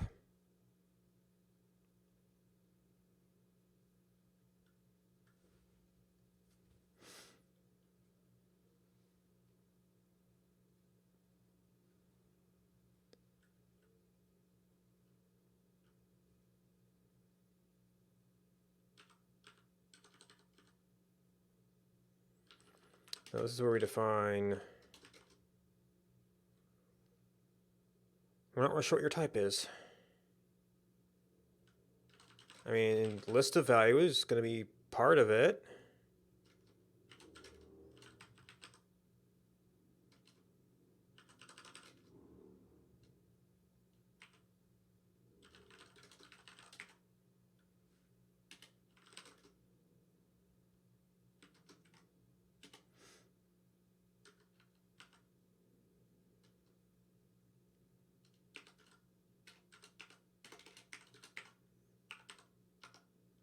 All right, we need code first.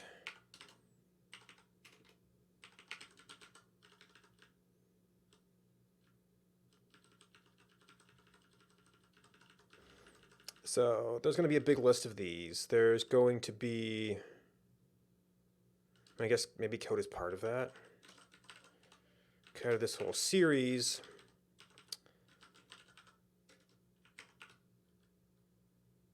So code 10.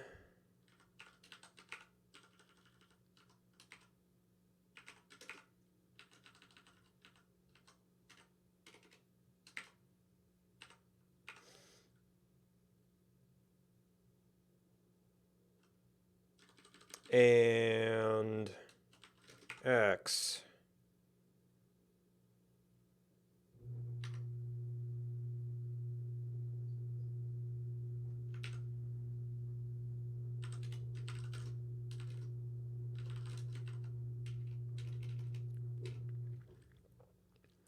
So you get a group code, which is another. So I don't want to spell this entire thing. There's a fair bit we're probably going to want.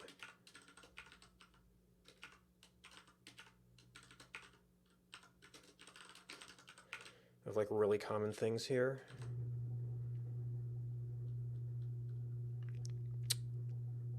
But maybe that's because we just say parser.group code.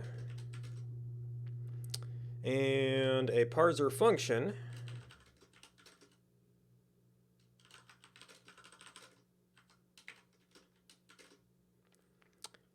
And a list of code pair, which is going to be kind of a leaky thing. Makes me wonder if that should be like some kind of like the exposed value.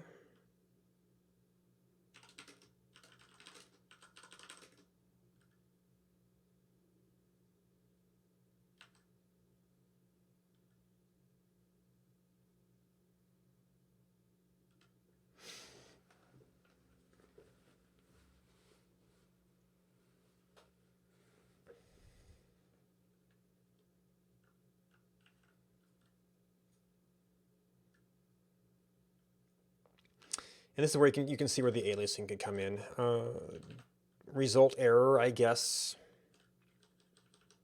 could be a way of looking at this.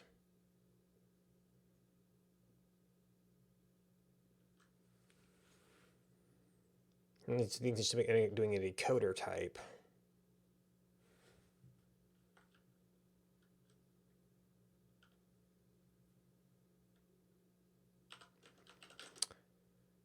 All right, so code.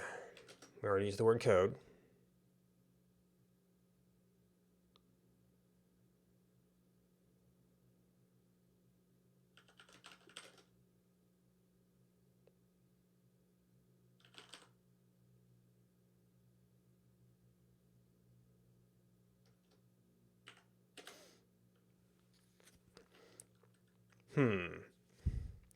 So I guess one way to implement this is recursively.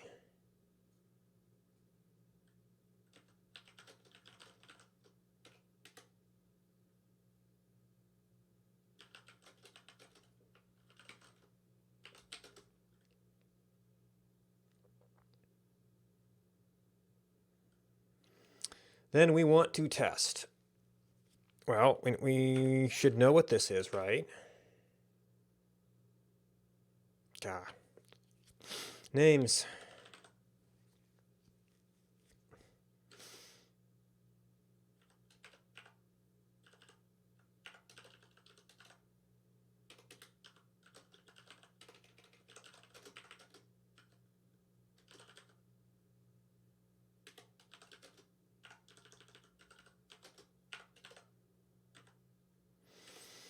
Okay, oh, but this is a result. So actually, this is decoder of V.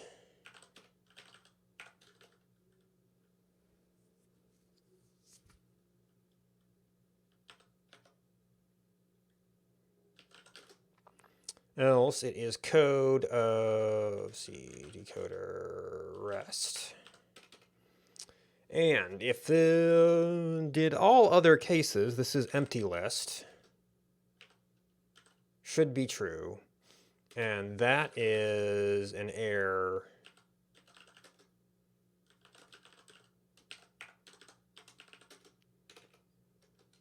We probably actually want to do a better error type here, but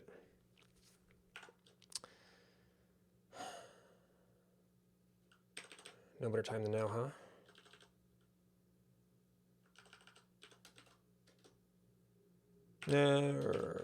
Let's get this done first. We'll just not do the field reporting right now.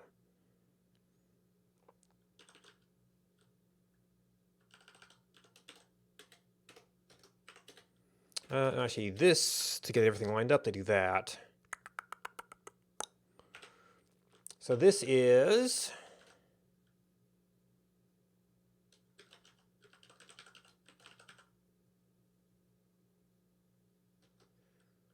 so we have an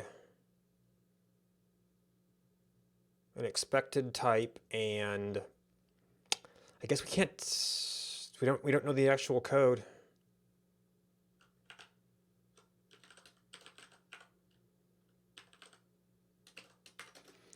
We have code not found, in which case we know the value of the code that was passed in.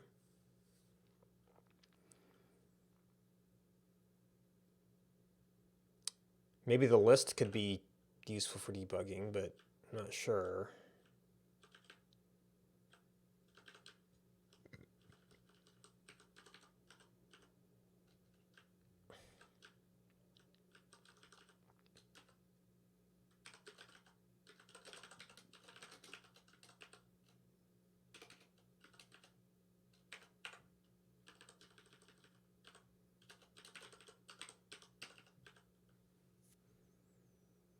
I'd have to have some sort of toString to describe the value that was actually there.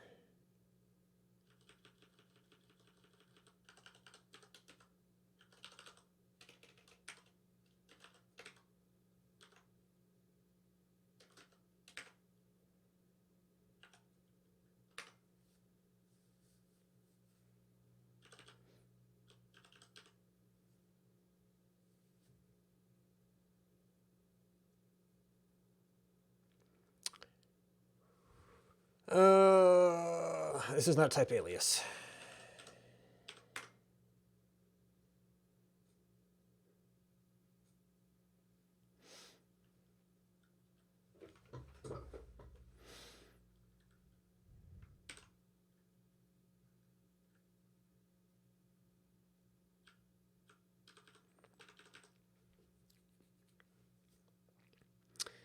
So if we did the simple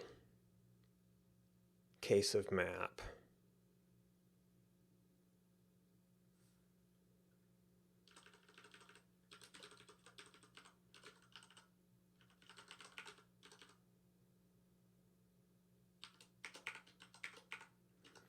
I guess the value gets applied to something else, and the map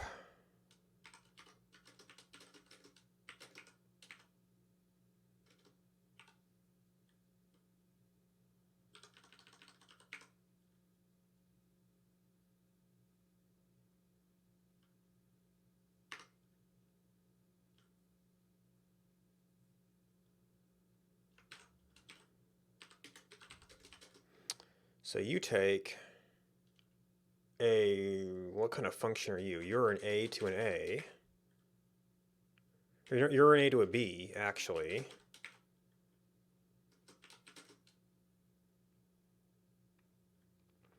And group code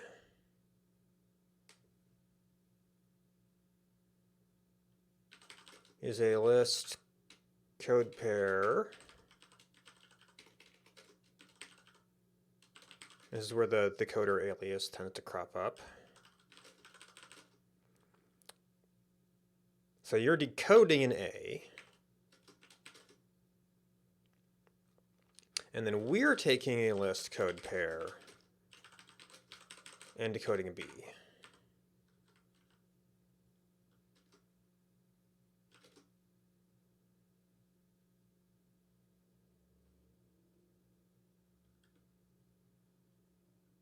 Wait, does map? Right, that's where you get into map 2, map 3, map 4, map 5, map 6.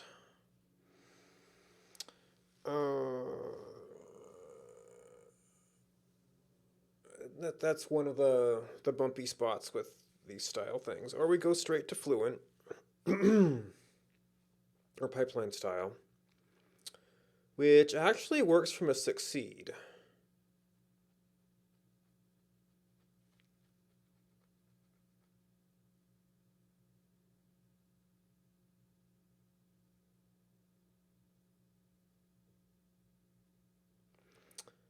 So I think a succeed is just an okay, effectively. It's just kind of wrapped up in the.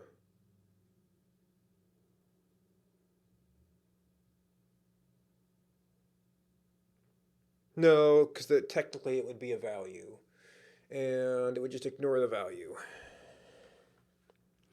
So we kind of need to get that sorted before we can do this.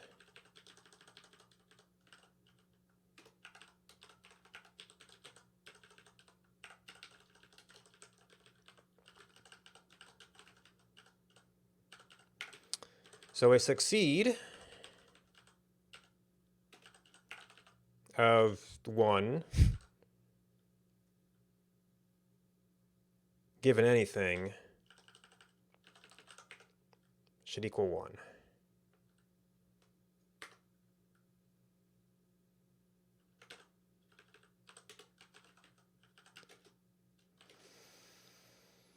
So you're an A, and you take,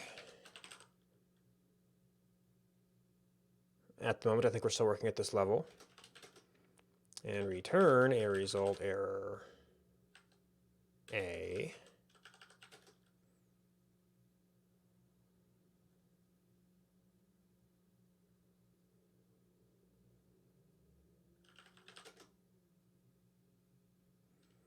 And you don't care.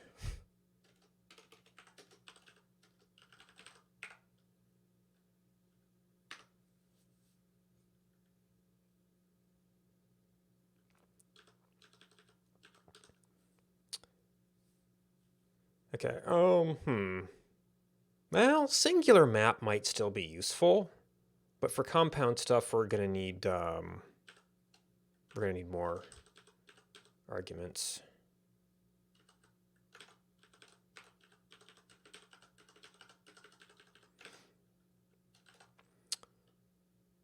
F.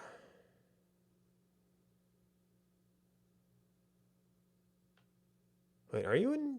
Yeah, that's an AB.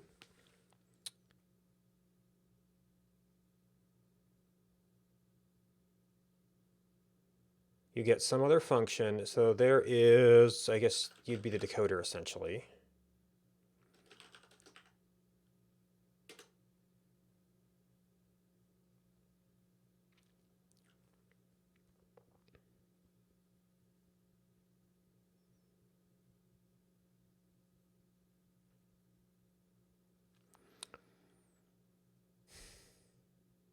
Wait, is this just result.map?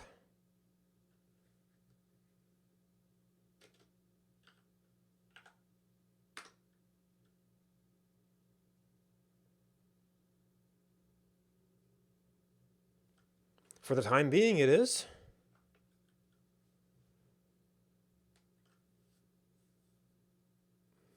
And because these are...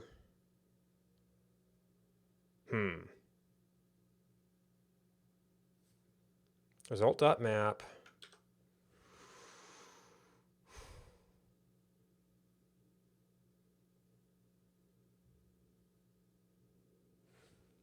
It would, if we tried to just like replace this, we'd have to do some stuff here.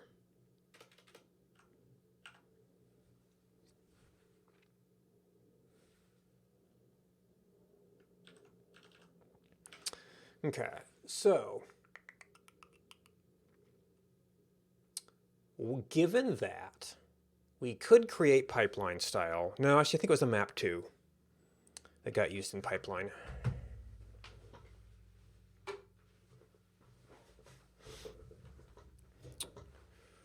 Because I had to map the chaining application operator over some stuff.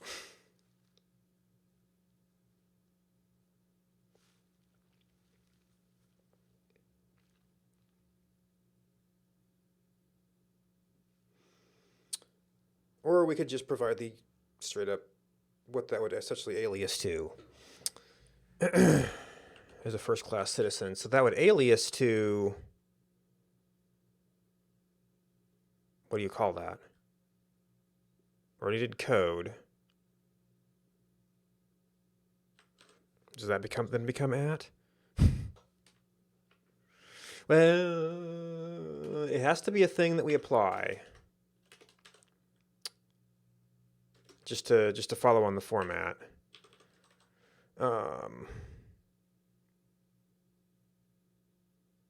So does code become like the internal thing?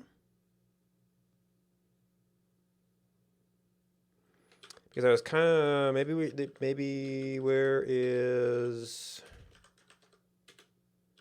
maybe this should have actually been, well, maybe that should also be that.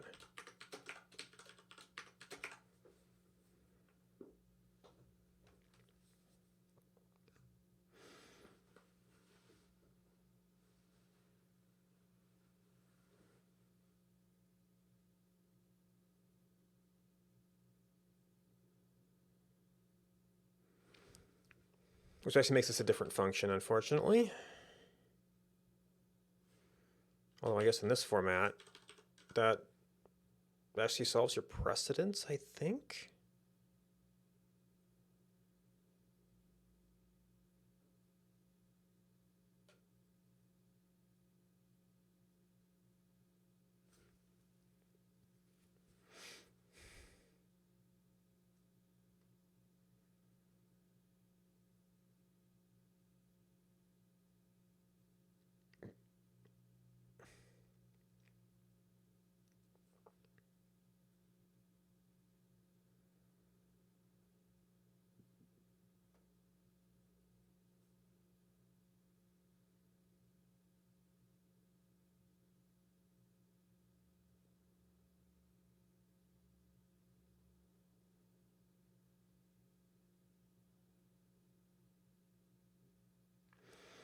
We need a different name for now.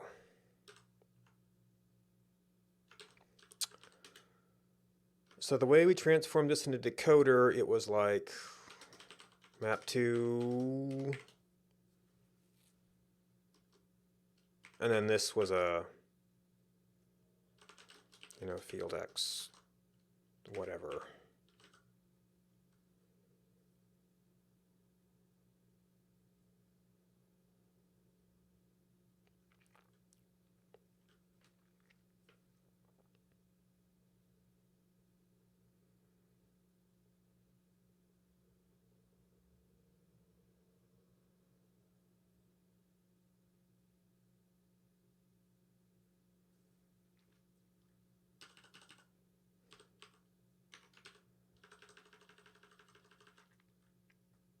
So we could do that in the map 1 style.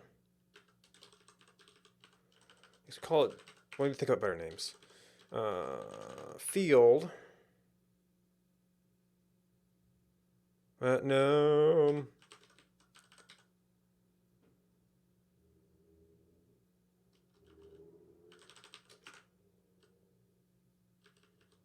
That just did constant value because that's what's exceed. But it is a function we have to pass it through. And I guess we really want to prove that this function gets executed.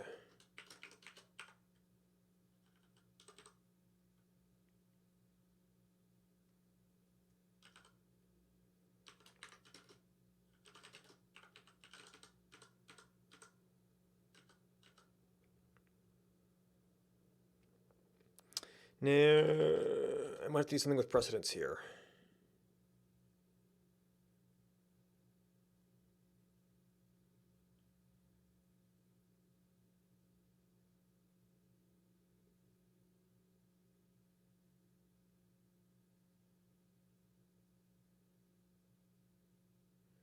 I forget how that all flows.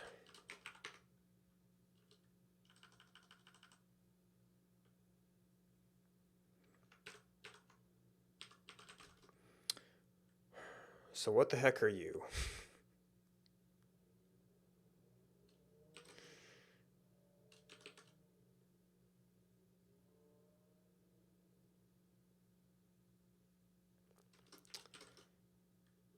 You were going to be like map, actually.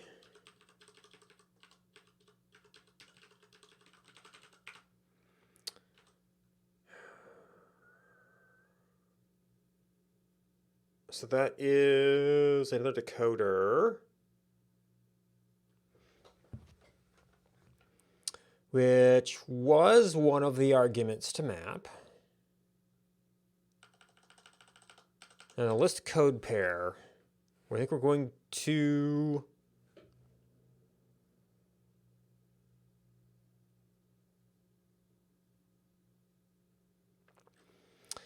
you see, I worked that map statement out once. It's applying that operator to the sequence of stuff there.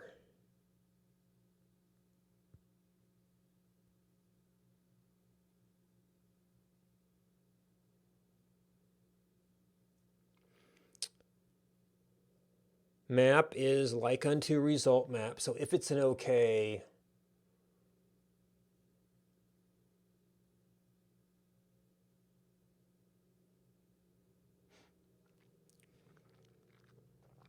we're applying that function to it. That was mapping an operator, which gives you another partially applied function.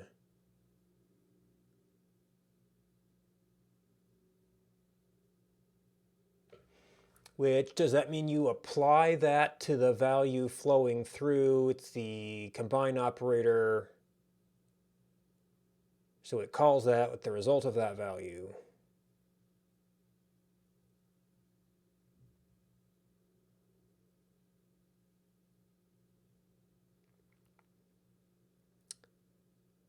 The result of that value in this case happens to be a function, which, I guess, is that a result?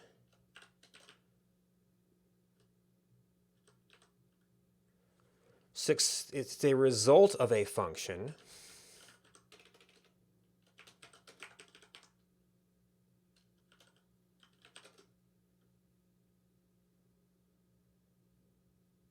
Does that mean you get the list? At some point, it has to take the list.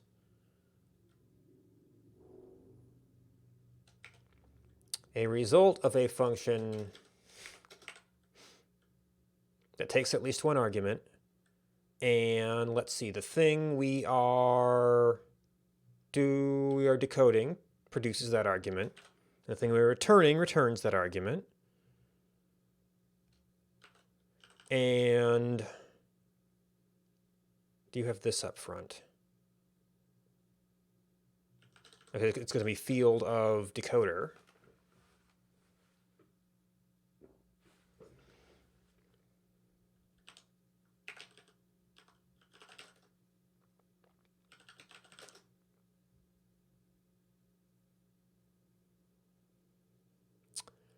So, this is expecting an F result.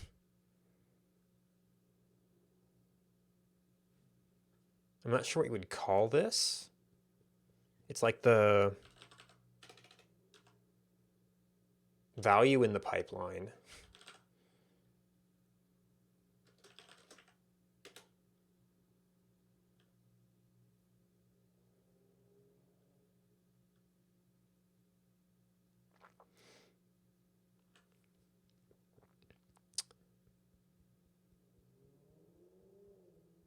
All right, so we have to apply the function inside of there. I don't think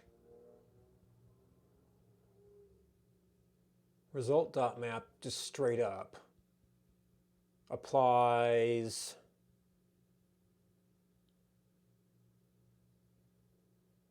the thing you pass to whatever function you supply. Well, I guess we have to decode, right?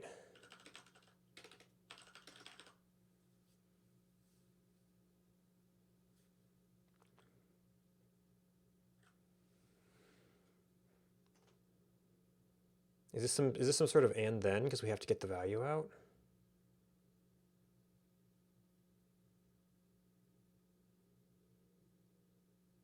Or is this we just use result map 2?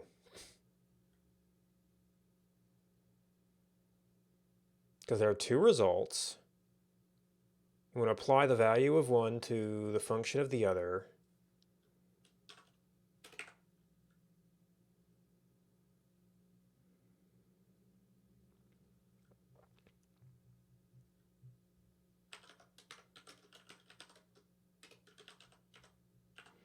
Maybe we shouldn't pipeline that.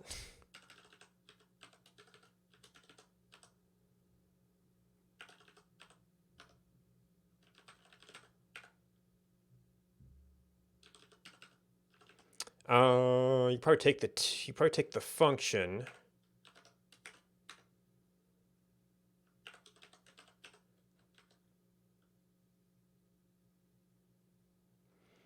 So you're going to have the f and the value, and you're going to just apply them.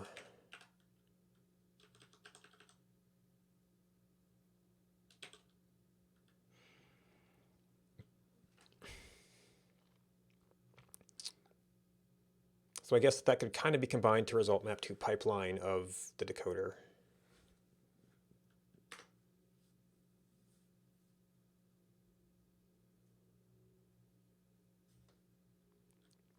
Uh-oh.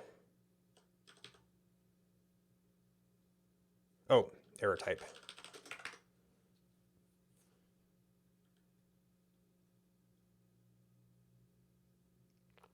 But got 4 instead.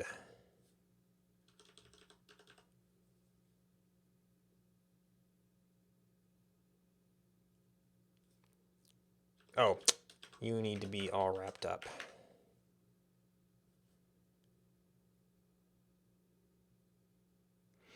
All right, so now we're to the type errors. List of code pairs to result error. Got a number to number, which, okay, x to x. And this is saying float to b. Okay, so what float qualifies as number? Okay, so that's function of our list.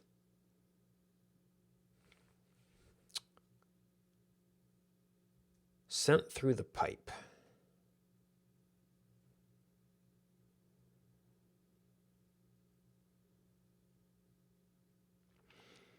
Well, let's rough with the syntax we want.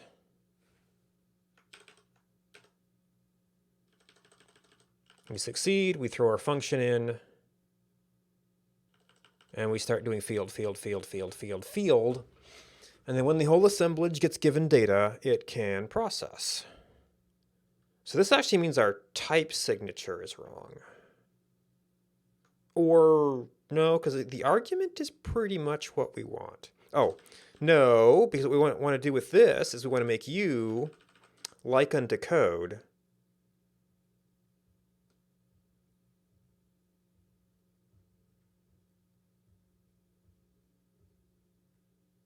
which is going to change how we wrote this. Because you have to look a lot more like code and less like map.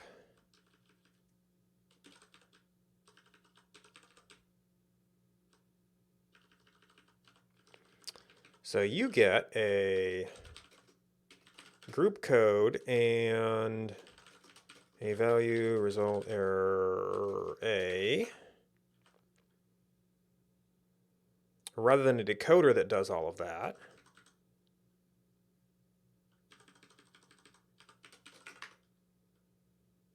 Which means now this is code and decoder. I guess I did have a decoder in there. It's a whole different thing.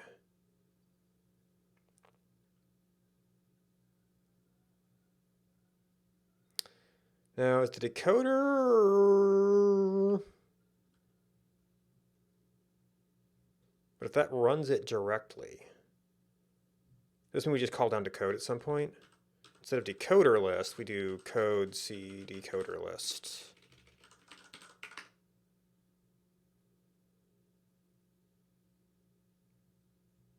Oh, get rid of that. That hasn't really changed the type that much.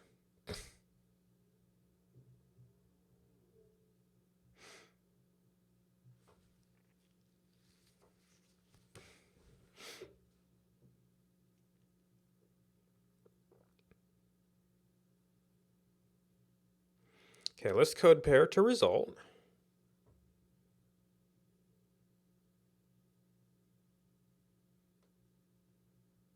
Okay, so there's your result error of function of float to be. I might need to try and figure out what those individual parts are.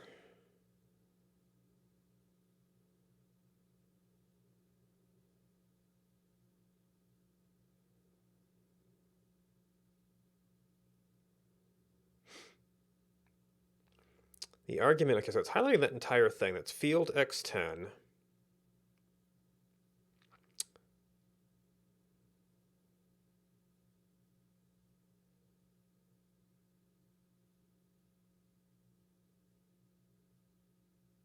So I guess we got our field definition wrong.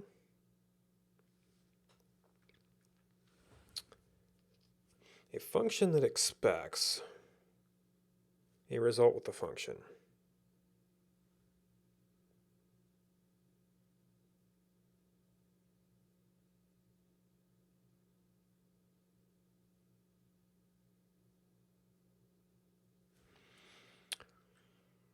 Maybe my list is in the wrong spot.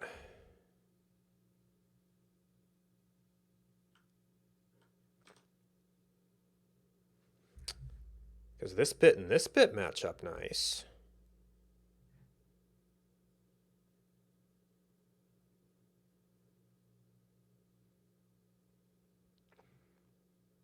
So you actually have to be able to apply to the list before we apply to the function.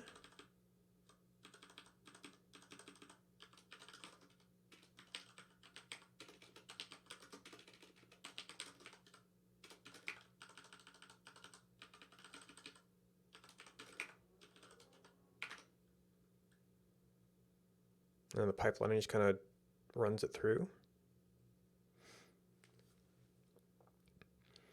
Pipeline value is a list code. Oh, now we have to change this.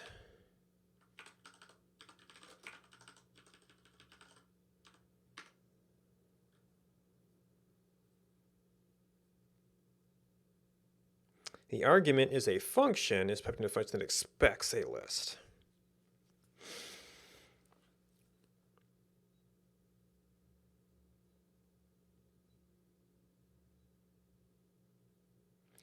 So that didn't actually help all that much.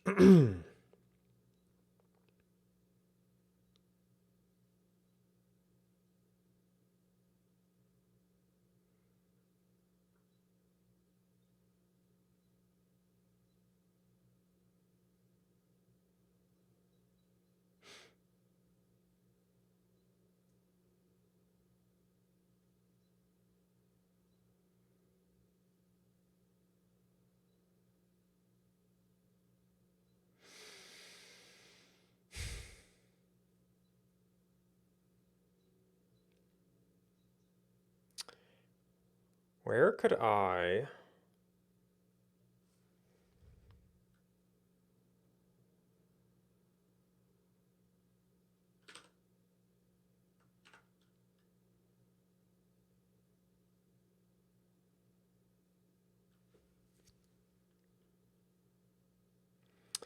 I think my other code might work with some changes.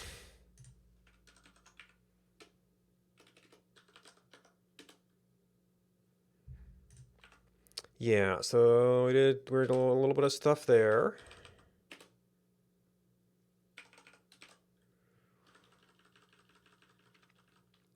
So we go into a section, we look at the values. So in this case, we just have to do code value. Okay, so that'll run.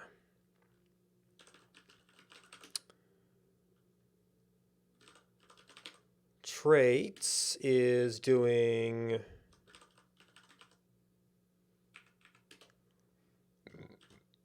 I guess I never did a pipeline one here. All right, so if we say this is none the right type? I know there's an invalid type.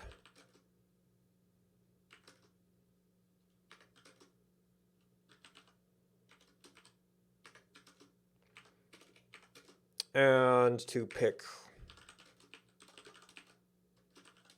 something.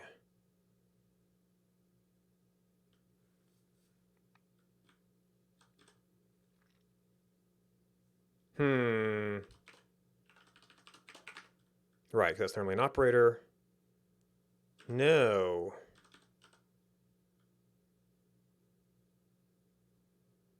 Never.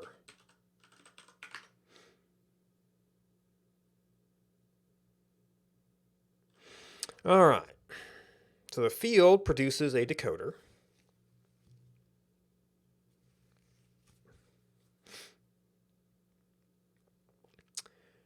Do I have this wrong? What projects have I done this in?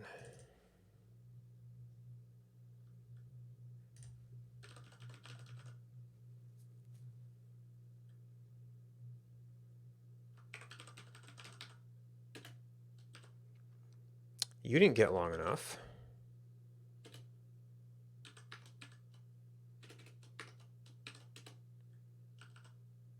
Nope, they're both that operator.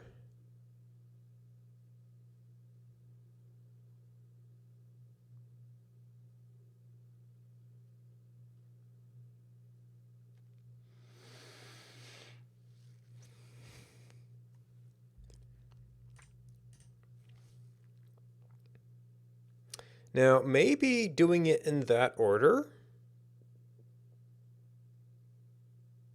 actually makes that the second argument.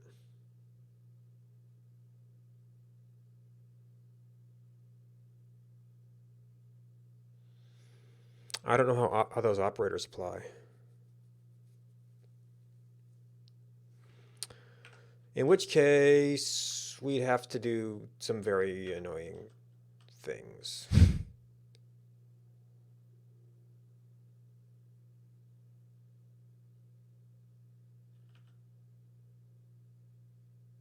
They say I can make this an anonymous function, but that just kind of bumps the problem there. I guess we want the type of this to be the whatever it is.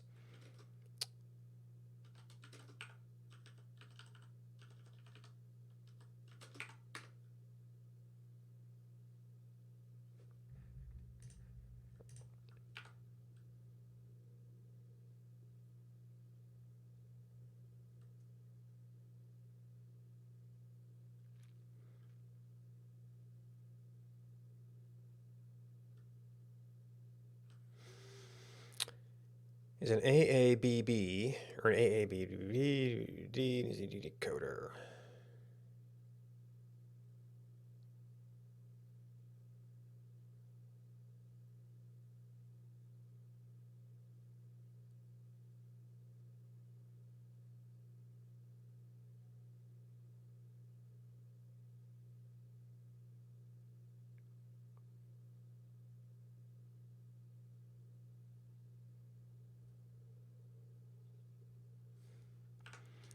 Or could we do this as, will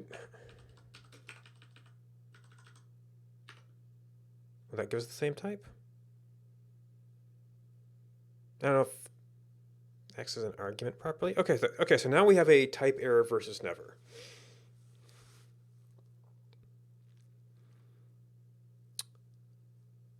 So that is saying decoder got the value to decoder value.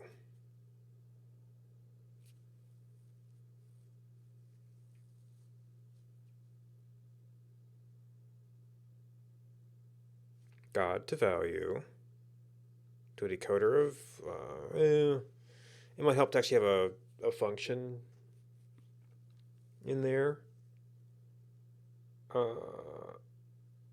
Where is the value coming from?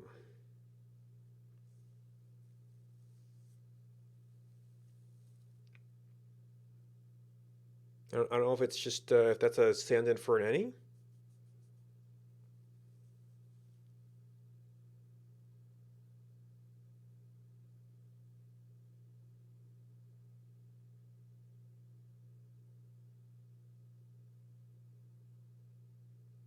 The decoder of a value given a function that takes this, which the last step of this would be, or is the first step? Well, no, yeah, it would have to go in order. Boop, boop, boop, boop, boop, boop, because it's the first argument to this.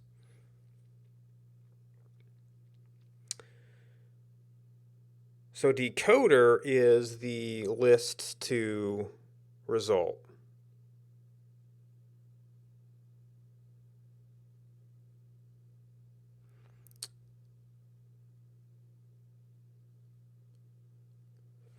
So after specifying our arguments to the field,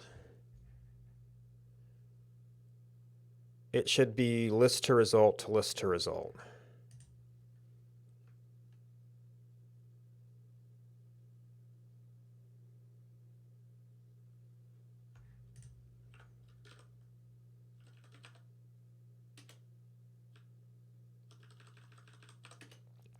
So we want a list code pair to result error of a function,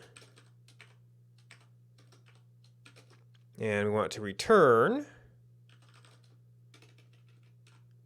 a list code pair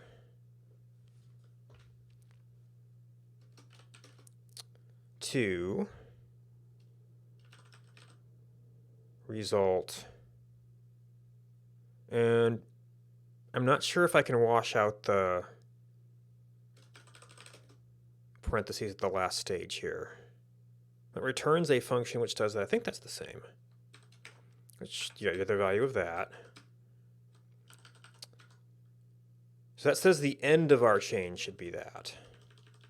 So we take a group code. We take a value, which I guess isn't full decoder, it's a value to result.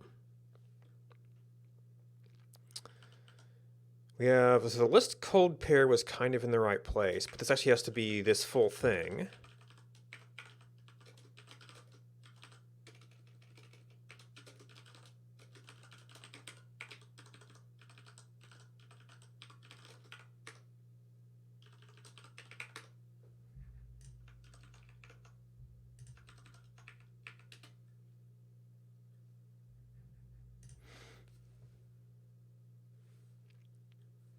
Pipeline value is a, okay, so now it's telling me that there's a problem in here in how I'm using this.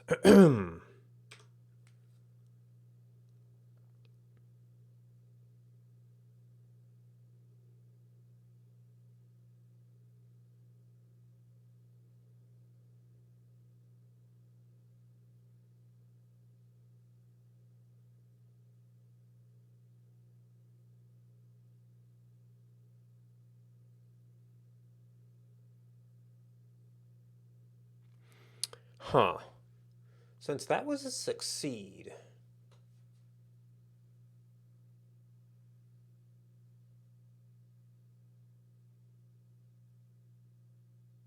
shouldn't it have just been a result?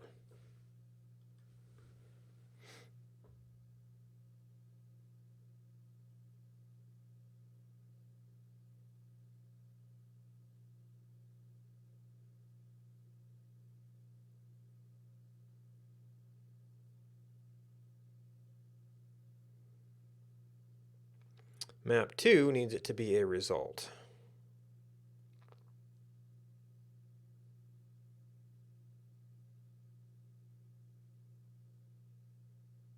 So maybe map 2 isn't the right answer here. But why is that type decoder?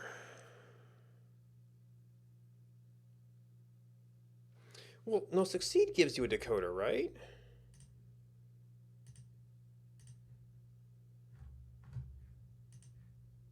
Not a result. Wait a minute. Okay, so a succeed of an A, yeah. A succeed of A gives you that.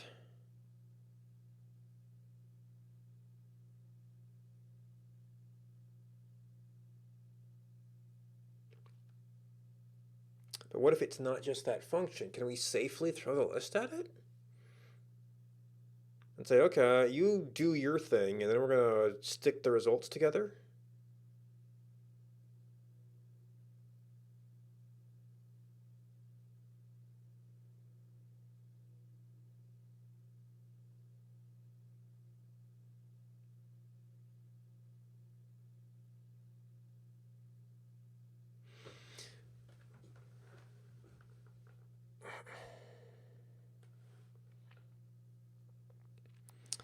Or do I,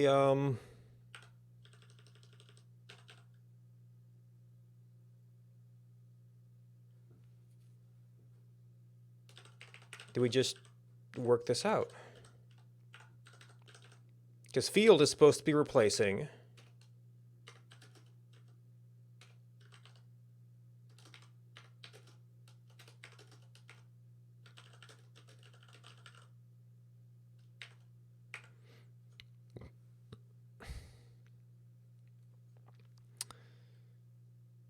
That, and this is, that's in our argument list somewhere, but that's effectively that stuff.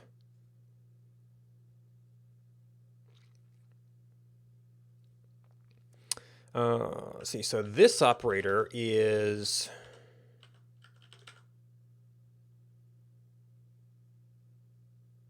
we take whatever value we get there,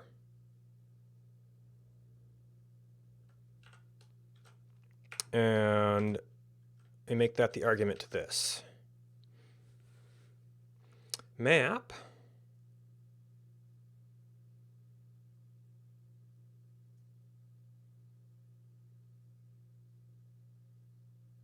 oh no, it's a map 2. We don't have map 2 here at this time. So I guess result.map2 might be a reasonable way to implement that. But we don't actually have that definition right now.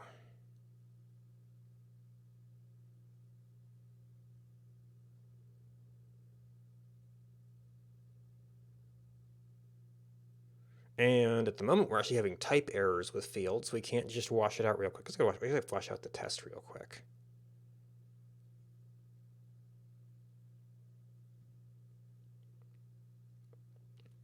Well, map 2 would apply a function to two values.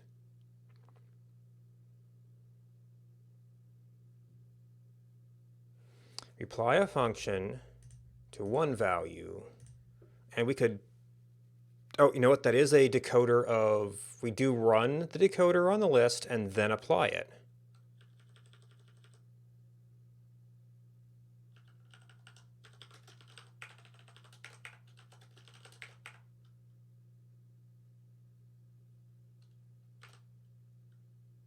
Now,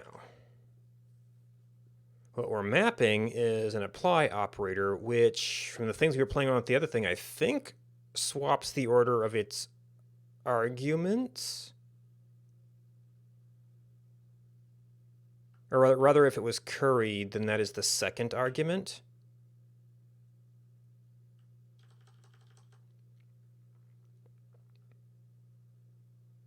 Which actually gets us kind of close to this. And are we back to here?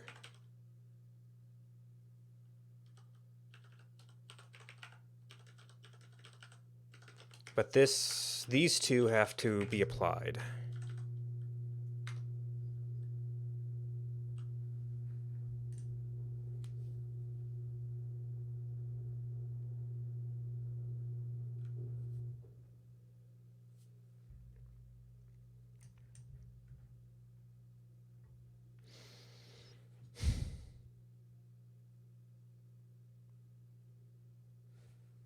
Okay, so maybe this wasn't the right operator.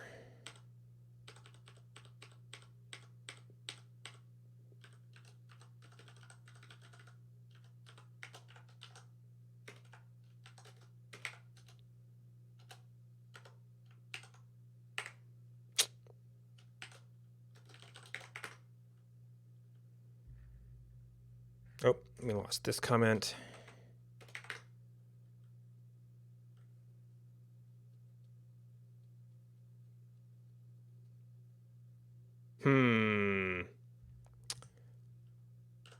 Do these get reversed if we use this?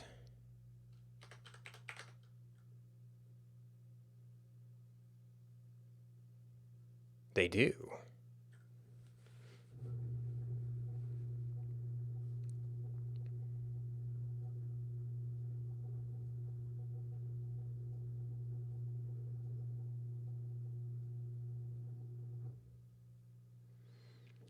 Now, I don't necessarily like the names here.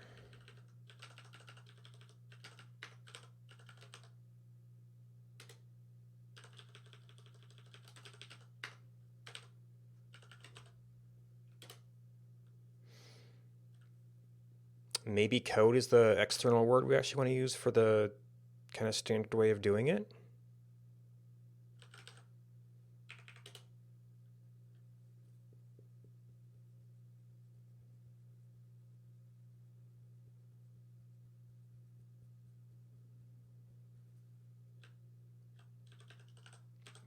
Because this is going to be, well, they're both going to be an okay value.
Which in theory would let us, all right, so list of value, wait, list of value?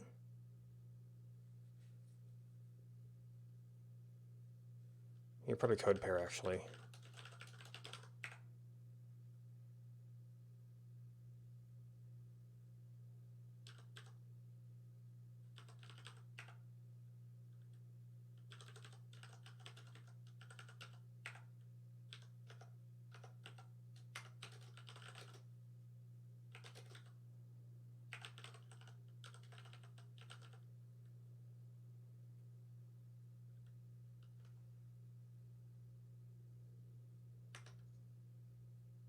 First of all, is that type check?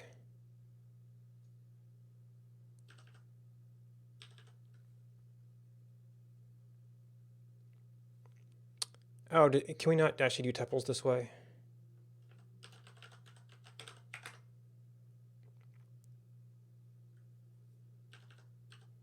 Are you a parser.code pair?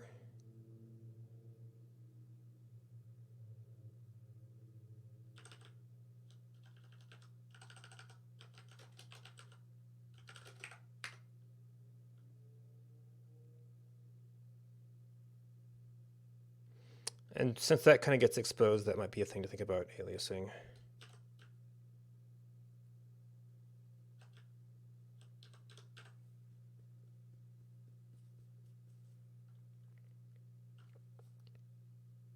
Oh, you never apply the list.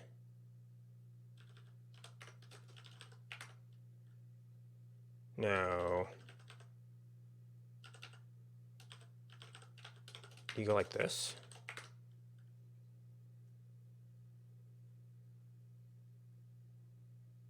No.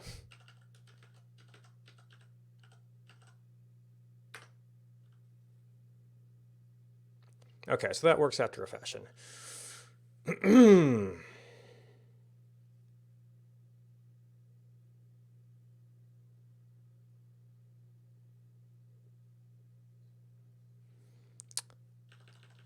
And then we don't really have the run operation yet, but it's just a function.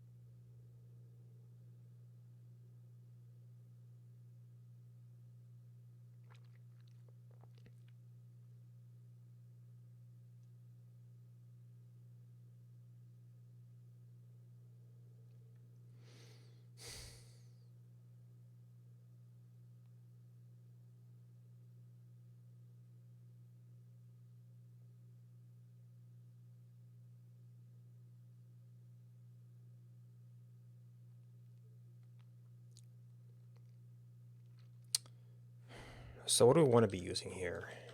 At, with, on,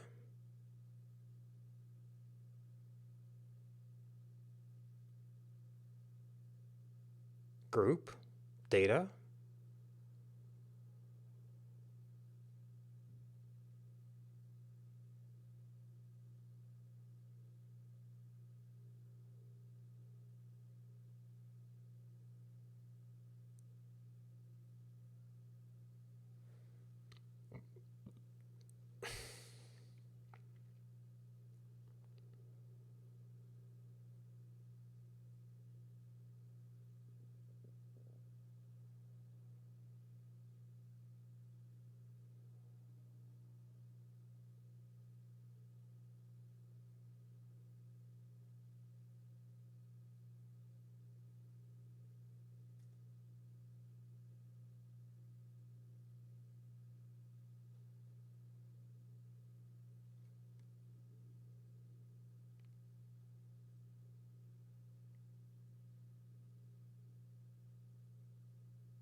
We could replace code with something else and use code.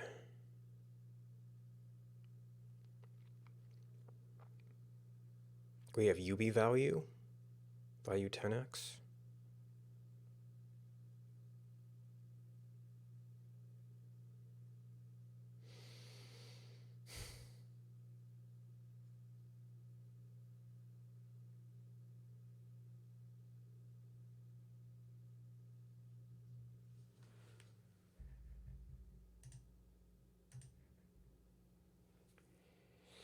Data representation, tag data tag.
All right, that leaves us with the problem of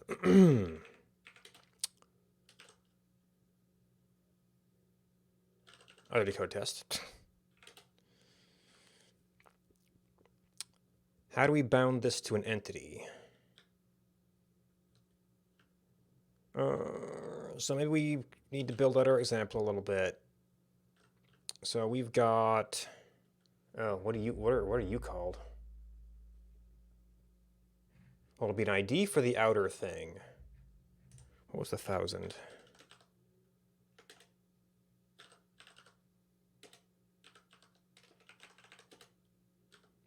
It was, we just called it a text.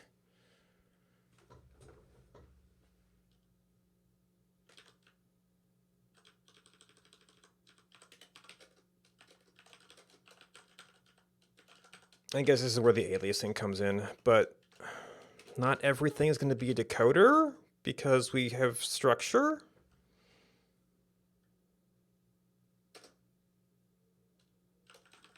Which makes me think we need to go back just to have a list.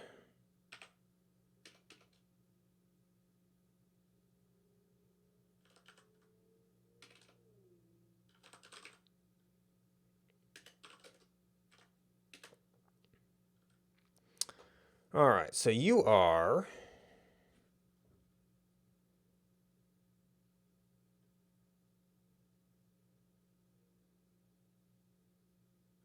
you're kind of just a map.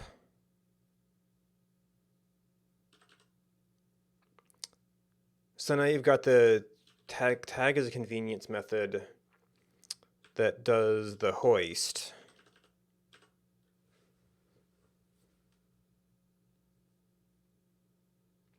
Do I back that out and just have a thing that's the map to apply? What does the implementation look like? Well, I can still rough this in, but I'm still I'm not sure I like that disparity.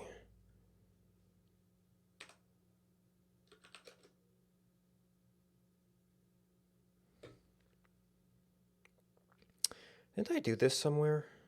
Oh, in my example, I was kind of working it out.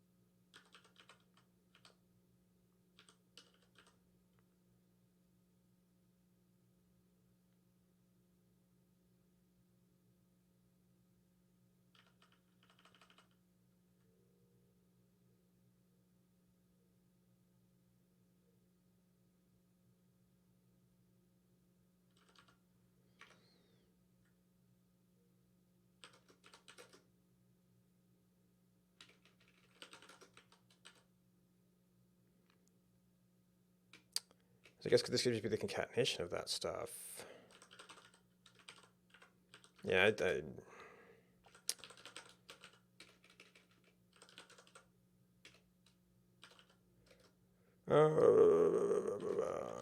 here's just string to string.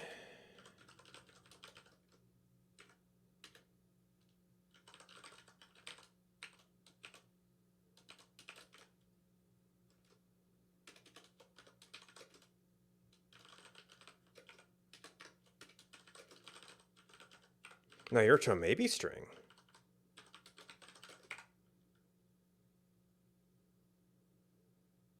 Because we can't be guaranteed that it's going to be tagged.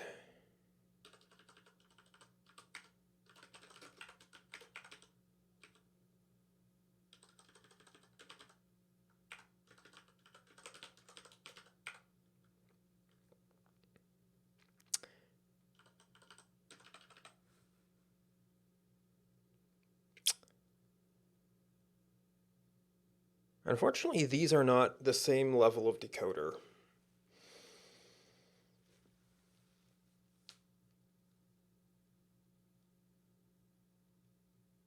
It does not have the symmetry that JSON has. Because at the point we pulled a code out, We know it's a definite value.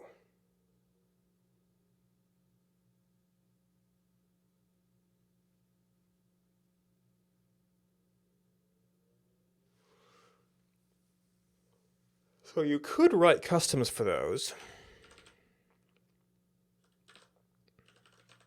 but they wouldn't have similar signatures.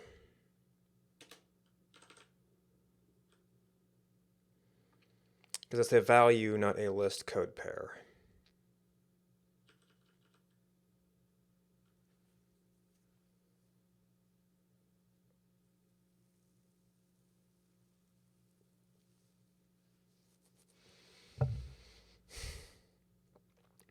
Now, if I made one of my values list code pair,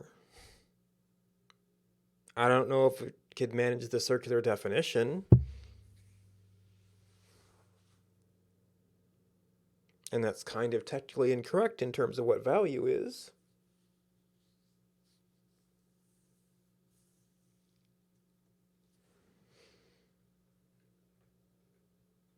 I could have a higher level type, in which case these things would have to be taking that and would have to be coding blah, blah, blah also out of there. To make sure it was a singular.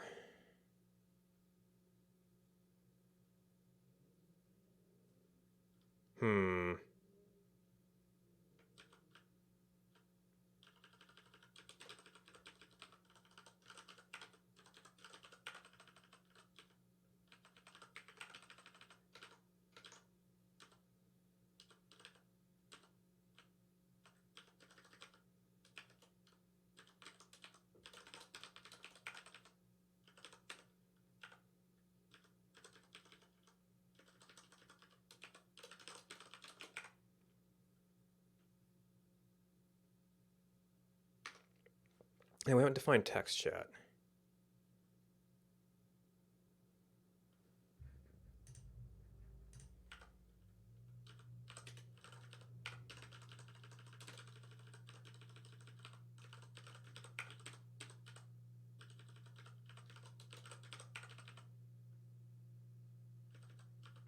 Oh, you know what? I did X.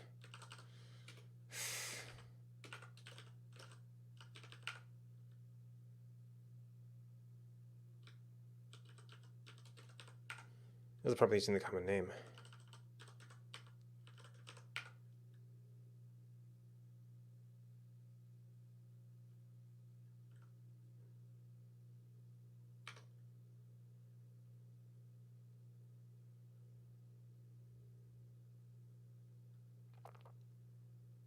Oh, yep.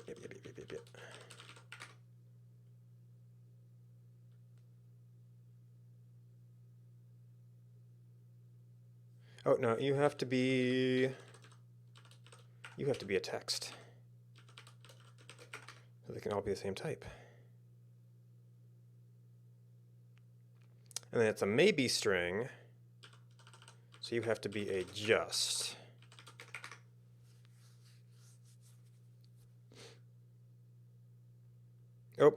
Oh, how about that, huh?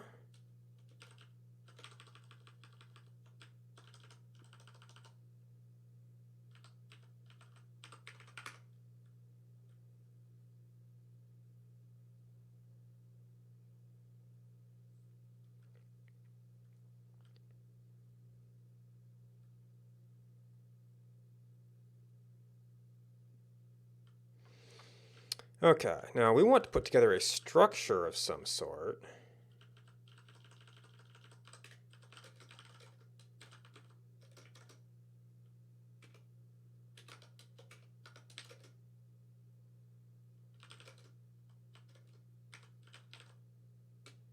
See, if my other example was ID.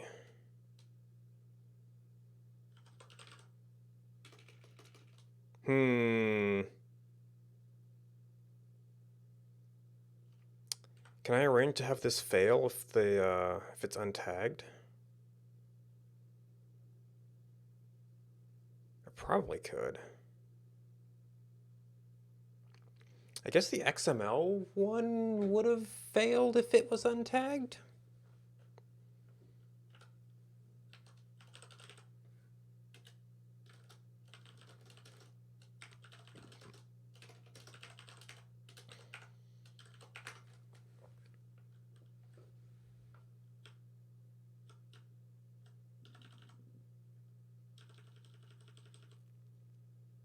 But you're not a simple function anymore. You actually have to be a parser of your own, so to speak, in order to speak in those terms. Like you can transform the maybe into I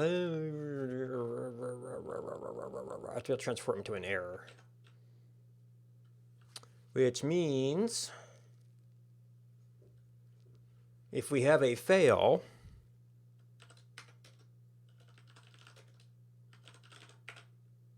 then we have to have that.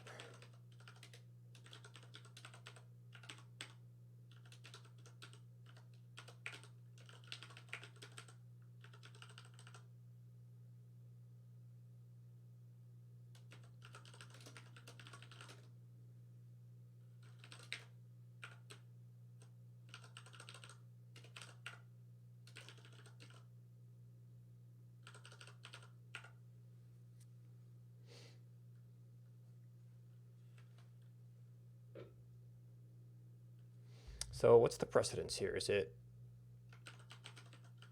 It is fail.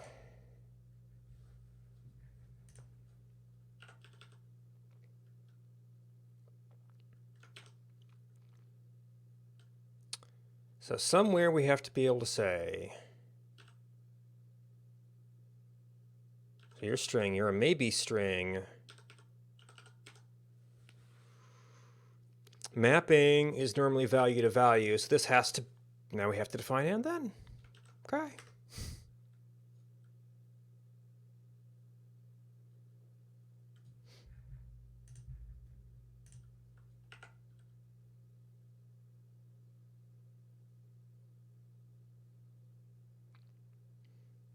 Oh, you are a string message. Okay.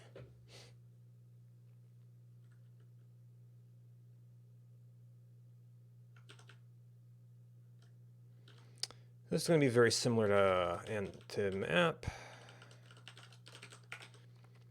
So you take this to a result of some sort.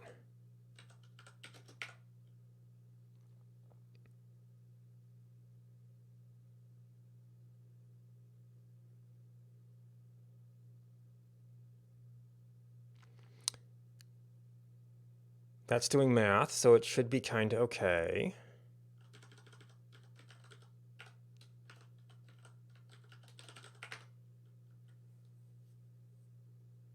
Now that we should test that it's actually getting passed through there. Is this just resultant then?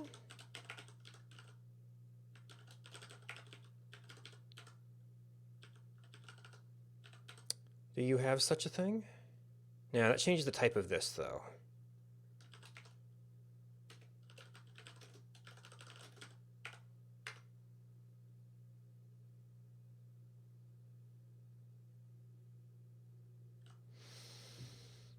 No, you have to be parenthesized or something.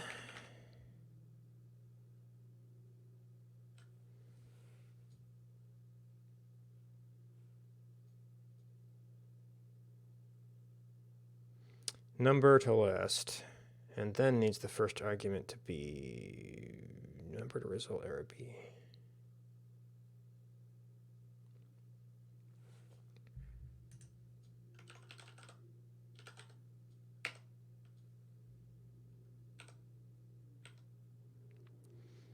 Decoder, decoder, decoder. Oh, you see, that's decoder type, not just a result.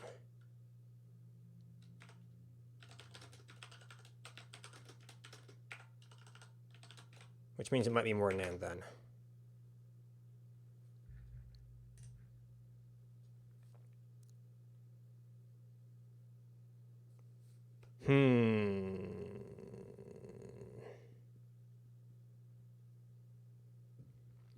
So what do we have to do to you?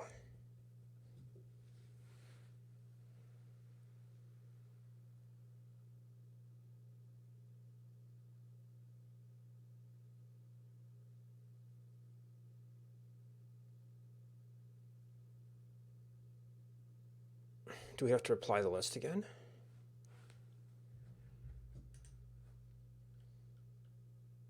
What would that mean? First argument to, this is the result.and then doesn't like the f.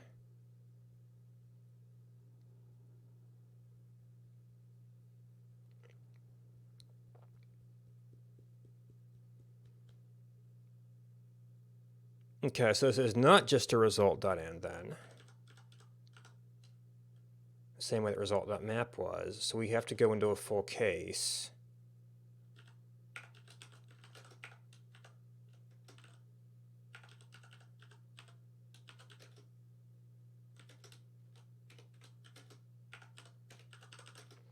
Now error is just going to be pass through. This is going to be f of v. And you're supposed to be result.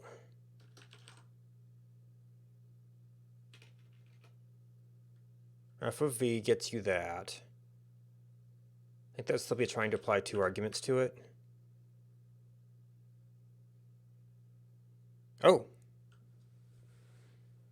I guess does the f of v and then the list.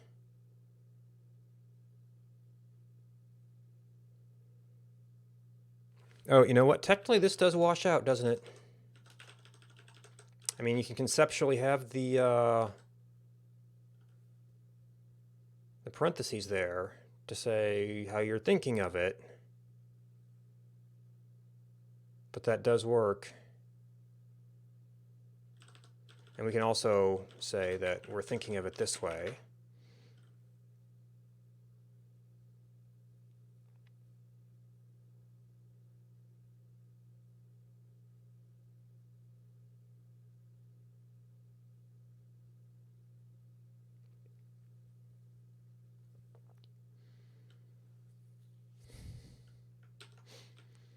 All right, so in order to do this,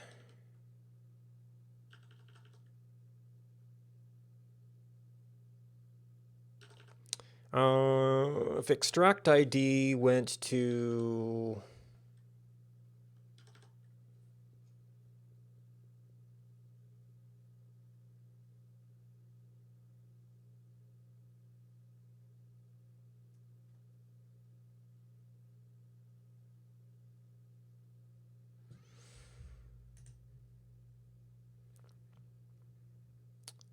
info decoder, yeah, fail would be a decoder type.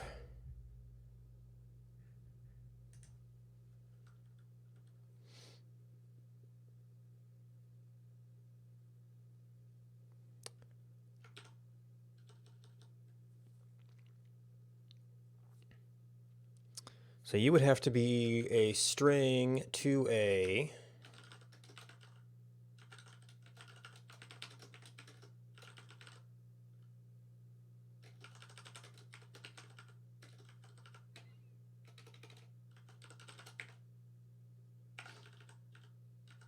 which washes back to this.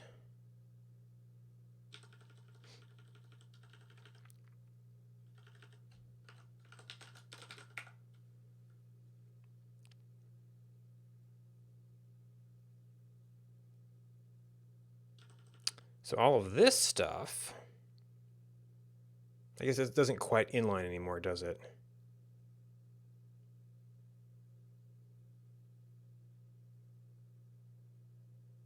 Oh, because you just go to a success.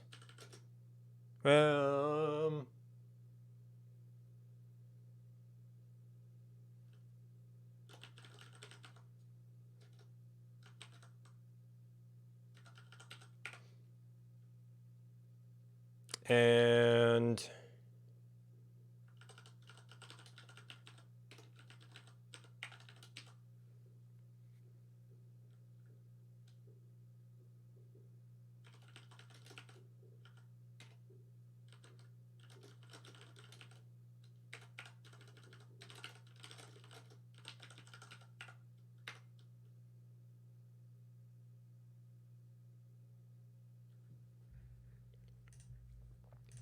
okay, yeah. That changes this.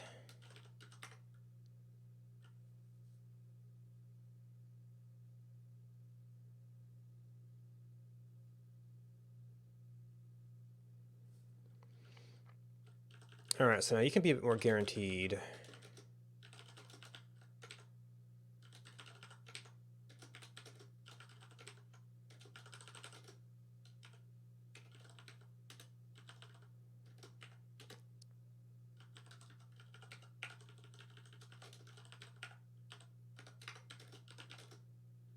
You're not tags, though.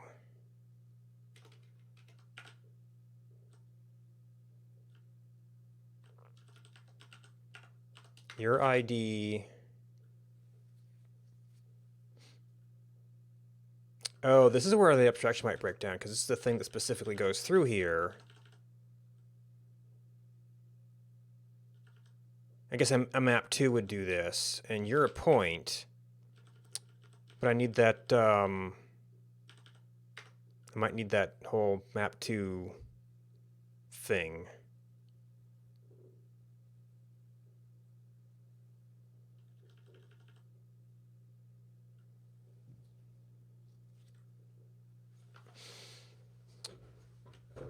Or some other operator that that does that for pipeline format. But this isn't, because this is coalescing all this stuff here, you can't just sub in any old parser.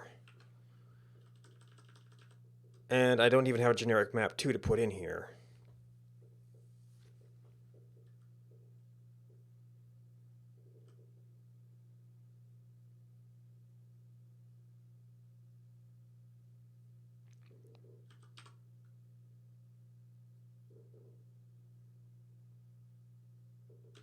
Unless I can do this. But it was actually supposed to be map 2, so... Map 2 apply.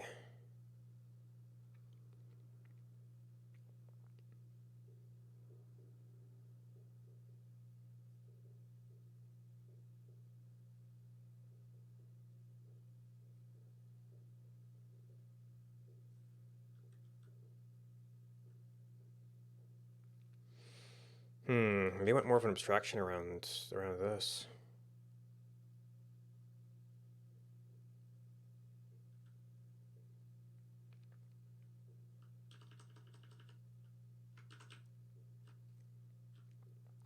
All right, so this thing, yeah, this is basically it, but a little bit different.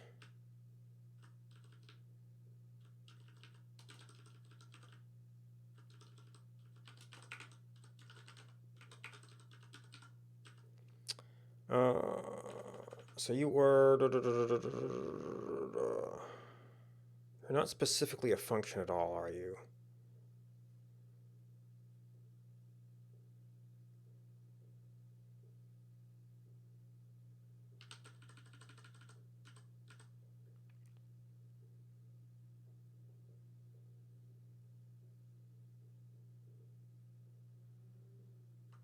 So map was a function, a decoder, and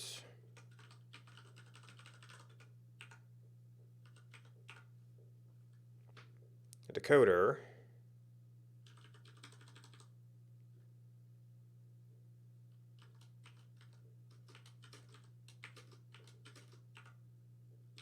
Oh no, you have to be like an ABC. This is one of the reasons I don't like doing these things. It gets kind of crazy. So we have the decoder of A to B.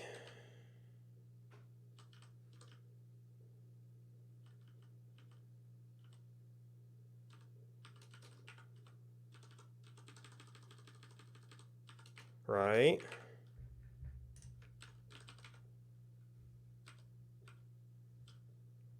Oh, and then you're well, these are the decoder signatures. These are just A and B, not necessarily functions. Oh, because this was a thing that was doing more specific behavior for the other bit.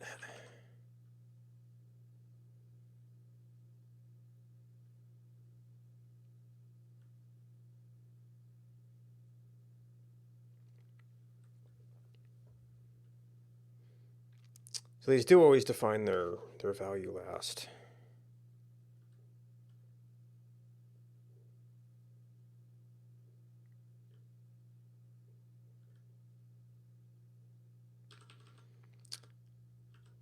So you were code specific.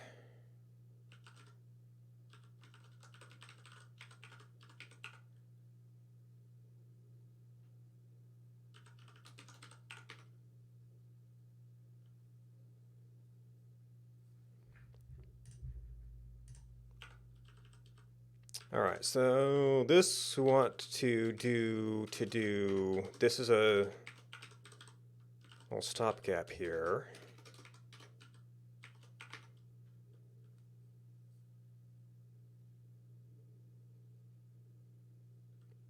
Okay, so there's a correct implementation of map 2, it looks like. But what would we call a helper for that?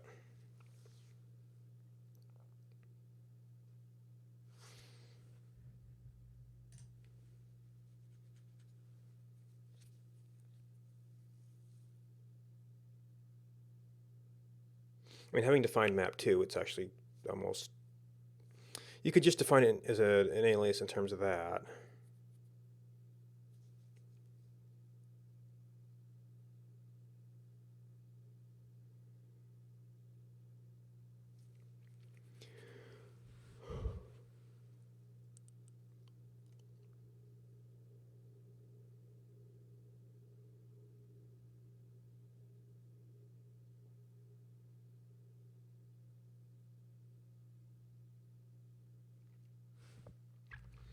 And if code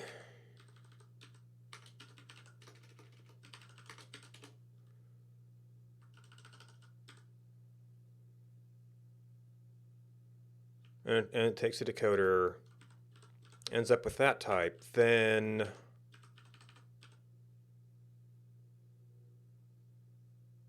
what does that mean?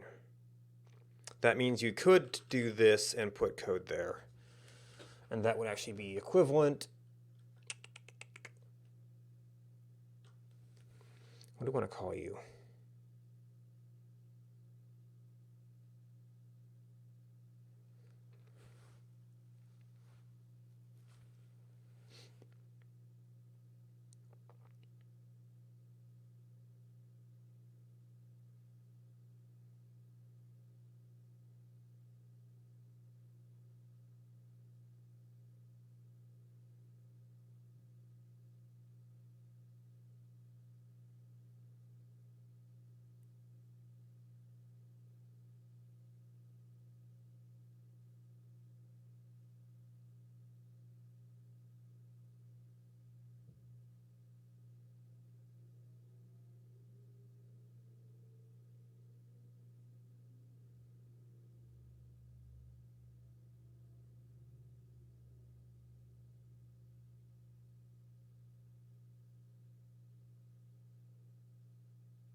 Apply.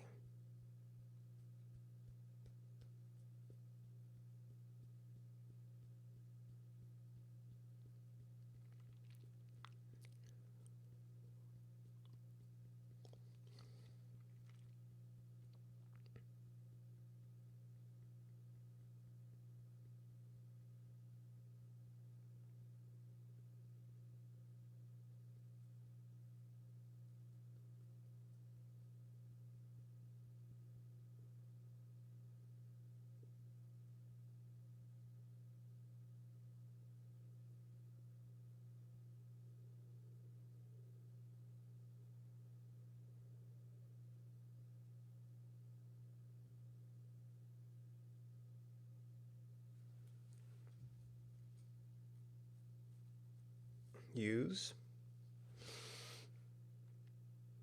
Run.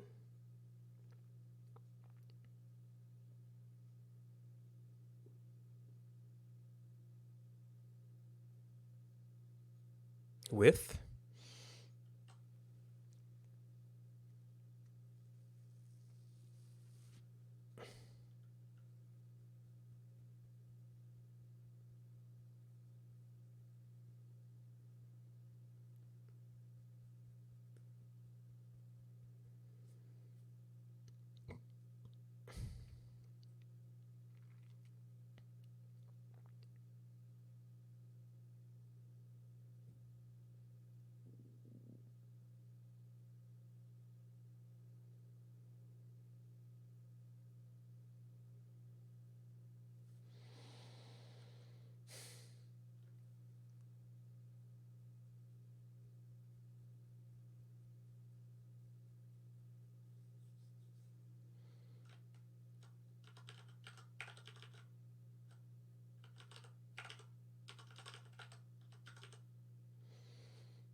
Because another interesting thing is like this is all meant to be used with this. This would be whatever that value was. So that would be use ID, I guess, on blah with point. I guess it's a function. Or apply this function, apply point 2.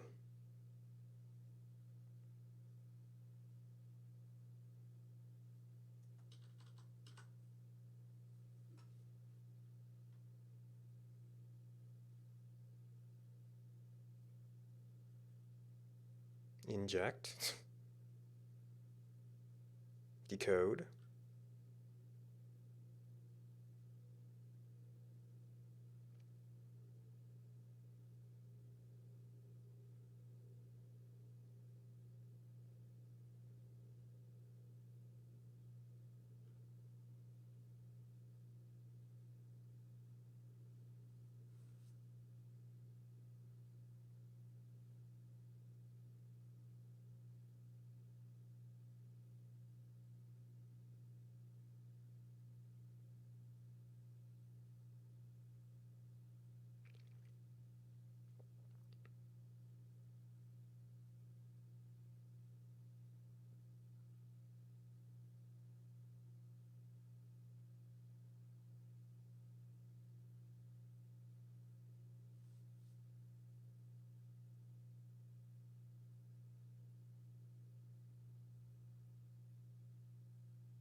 I don't have a good name yet.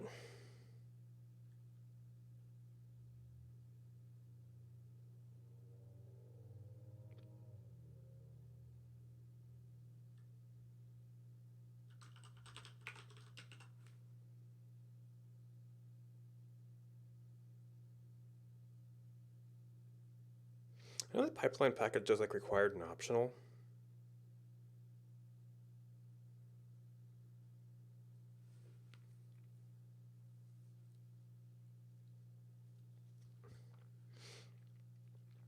So if I did do this as, with code 10, with code 20, then I wouldn't need the tag.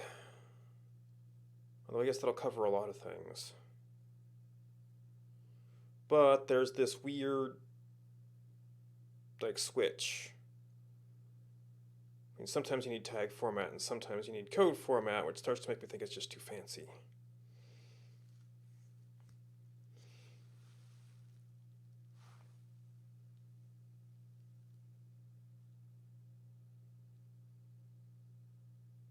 So with use apply, I guess with code 10 would make the most sense there.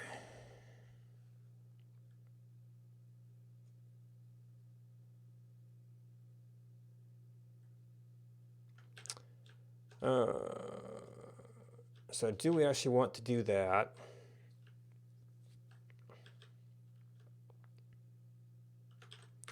So this is just automatically not going to compile because the method doesn't exist, right?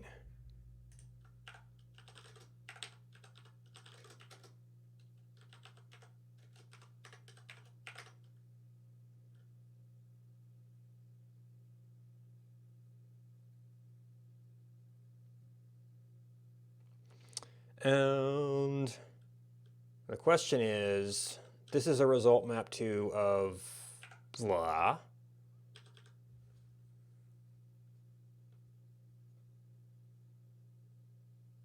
So if we were to directly implement that, we wouldn't get a lot.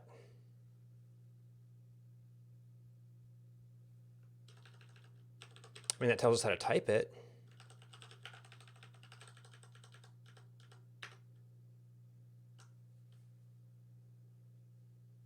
Or not.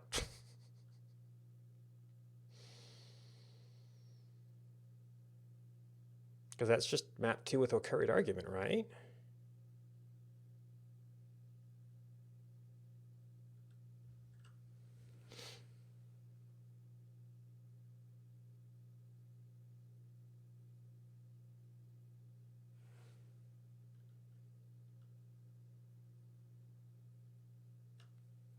Oh, this places more constraints on the type?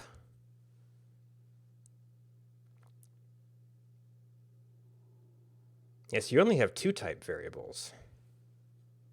One of them became a function.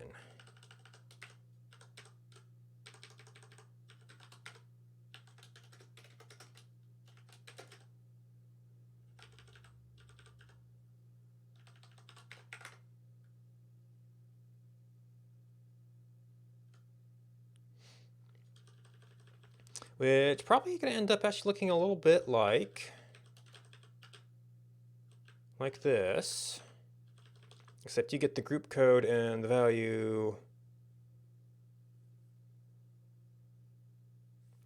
whereas this gets another decoder.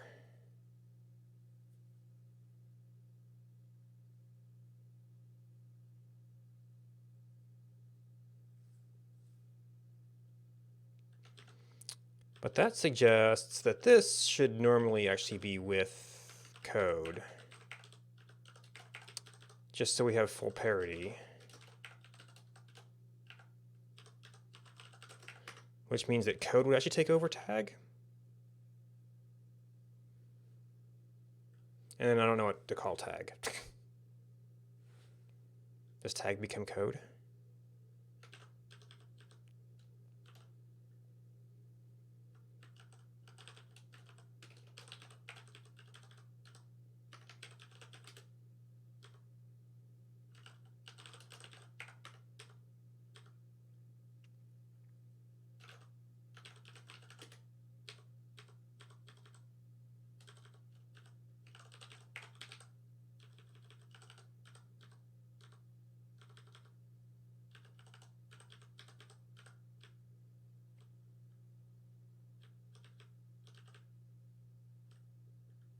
Oh, it isn't field anymore. We replaced that a while ago. Oops.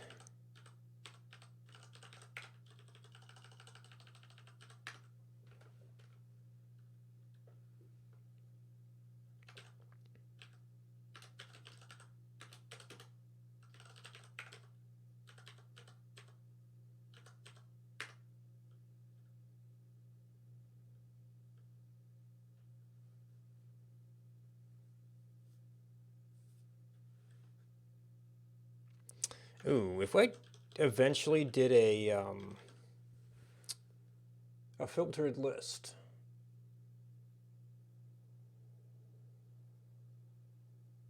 then this particular kind of recursion wouldn't be so convenient, because we wouldn't have the empty list terminator.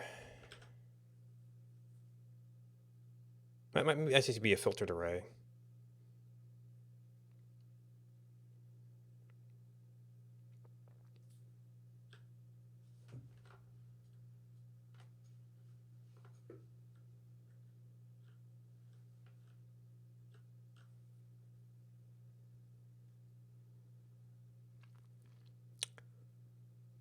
Now, that's just one thing when we may have stuff with multiple things in it. We need to have this apply per entity. And I haven't even done an example with multiple entities in it, I don't think. I guess if I can get it to do both types.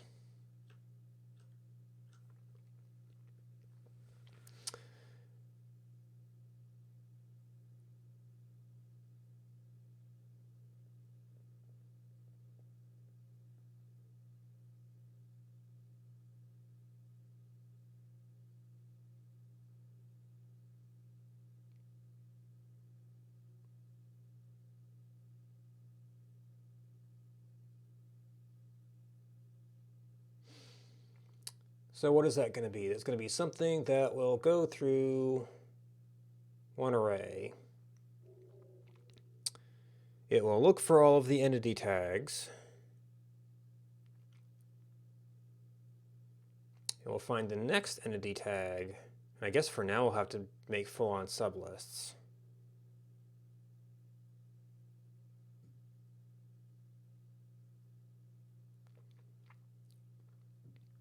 I'll have to figure out what kind of iteration operation we would need to partition at exactly those breakpoints. Now, no, I do need the initial tag that has the type.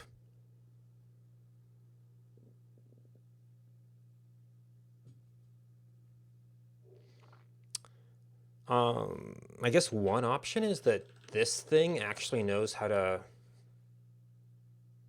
stop at an entity tag, but that makes these entity specific then.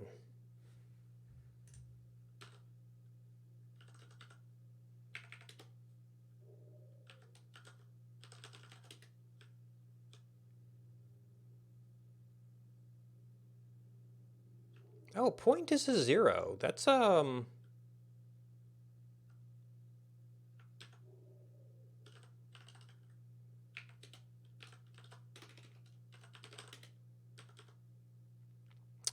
there's a thing we defined. Or rather it's a 0 tag, which I think is not going to appear in the middle of these, I would think.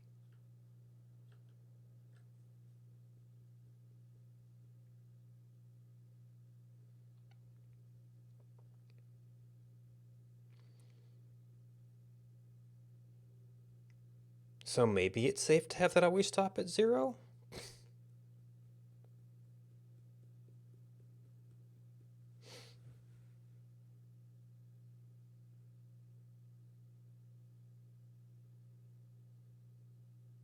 But that would mean you'd still be in the middle of the list somewhere, so...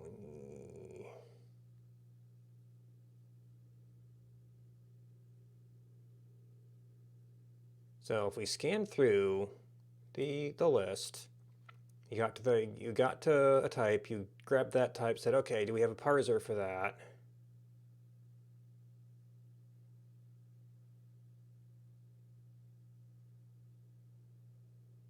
Which I guess actually it's going to go give me all the points, give me all the lines. So we're going to be going through it multiple times anyway.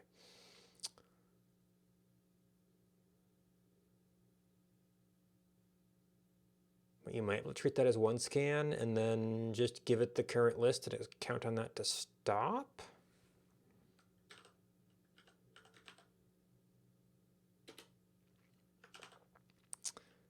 Let's see, so tag is currently, I think, the only version of that iteration.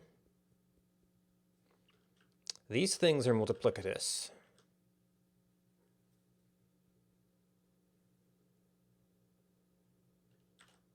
But I could say if group equals 0, then it's a code not found.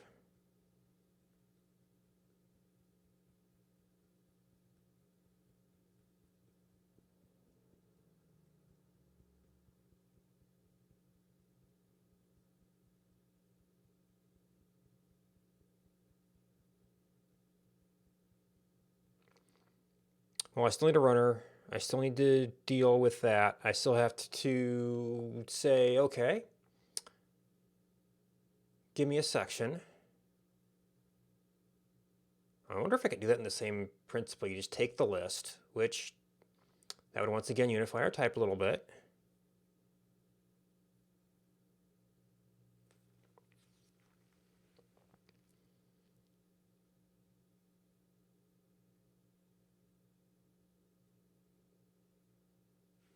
I mean, these could be made to do a list. It's like they would take the head of the list.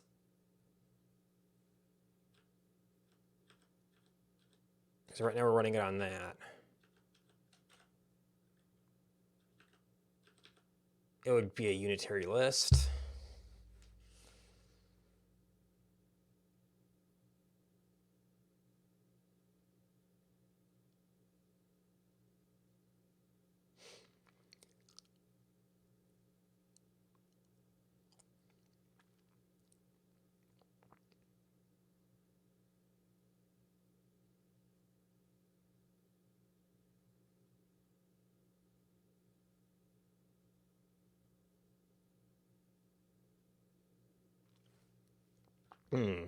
I guess the mismatch type could report the V.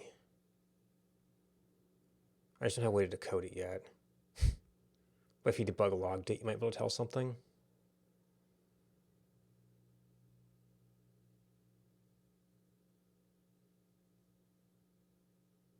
Anyway, I think there's more than I'm going to do tonight.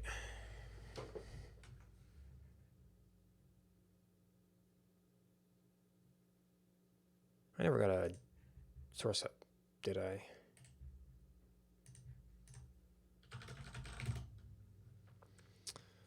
So modified.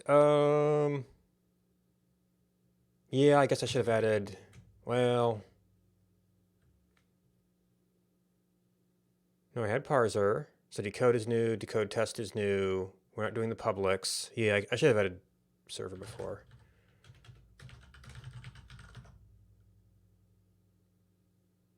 I don't know if I want to add examples.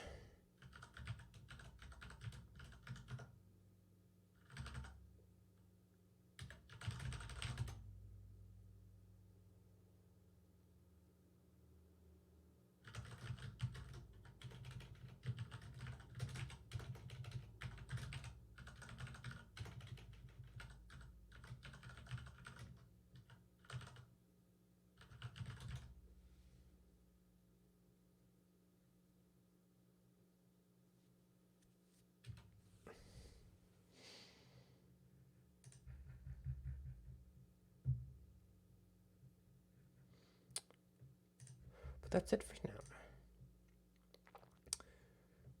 Thanks for all the subscribers. See, tomorrow is Saturday, so I'll be back working on this in the morning. That's when I'm usually on.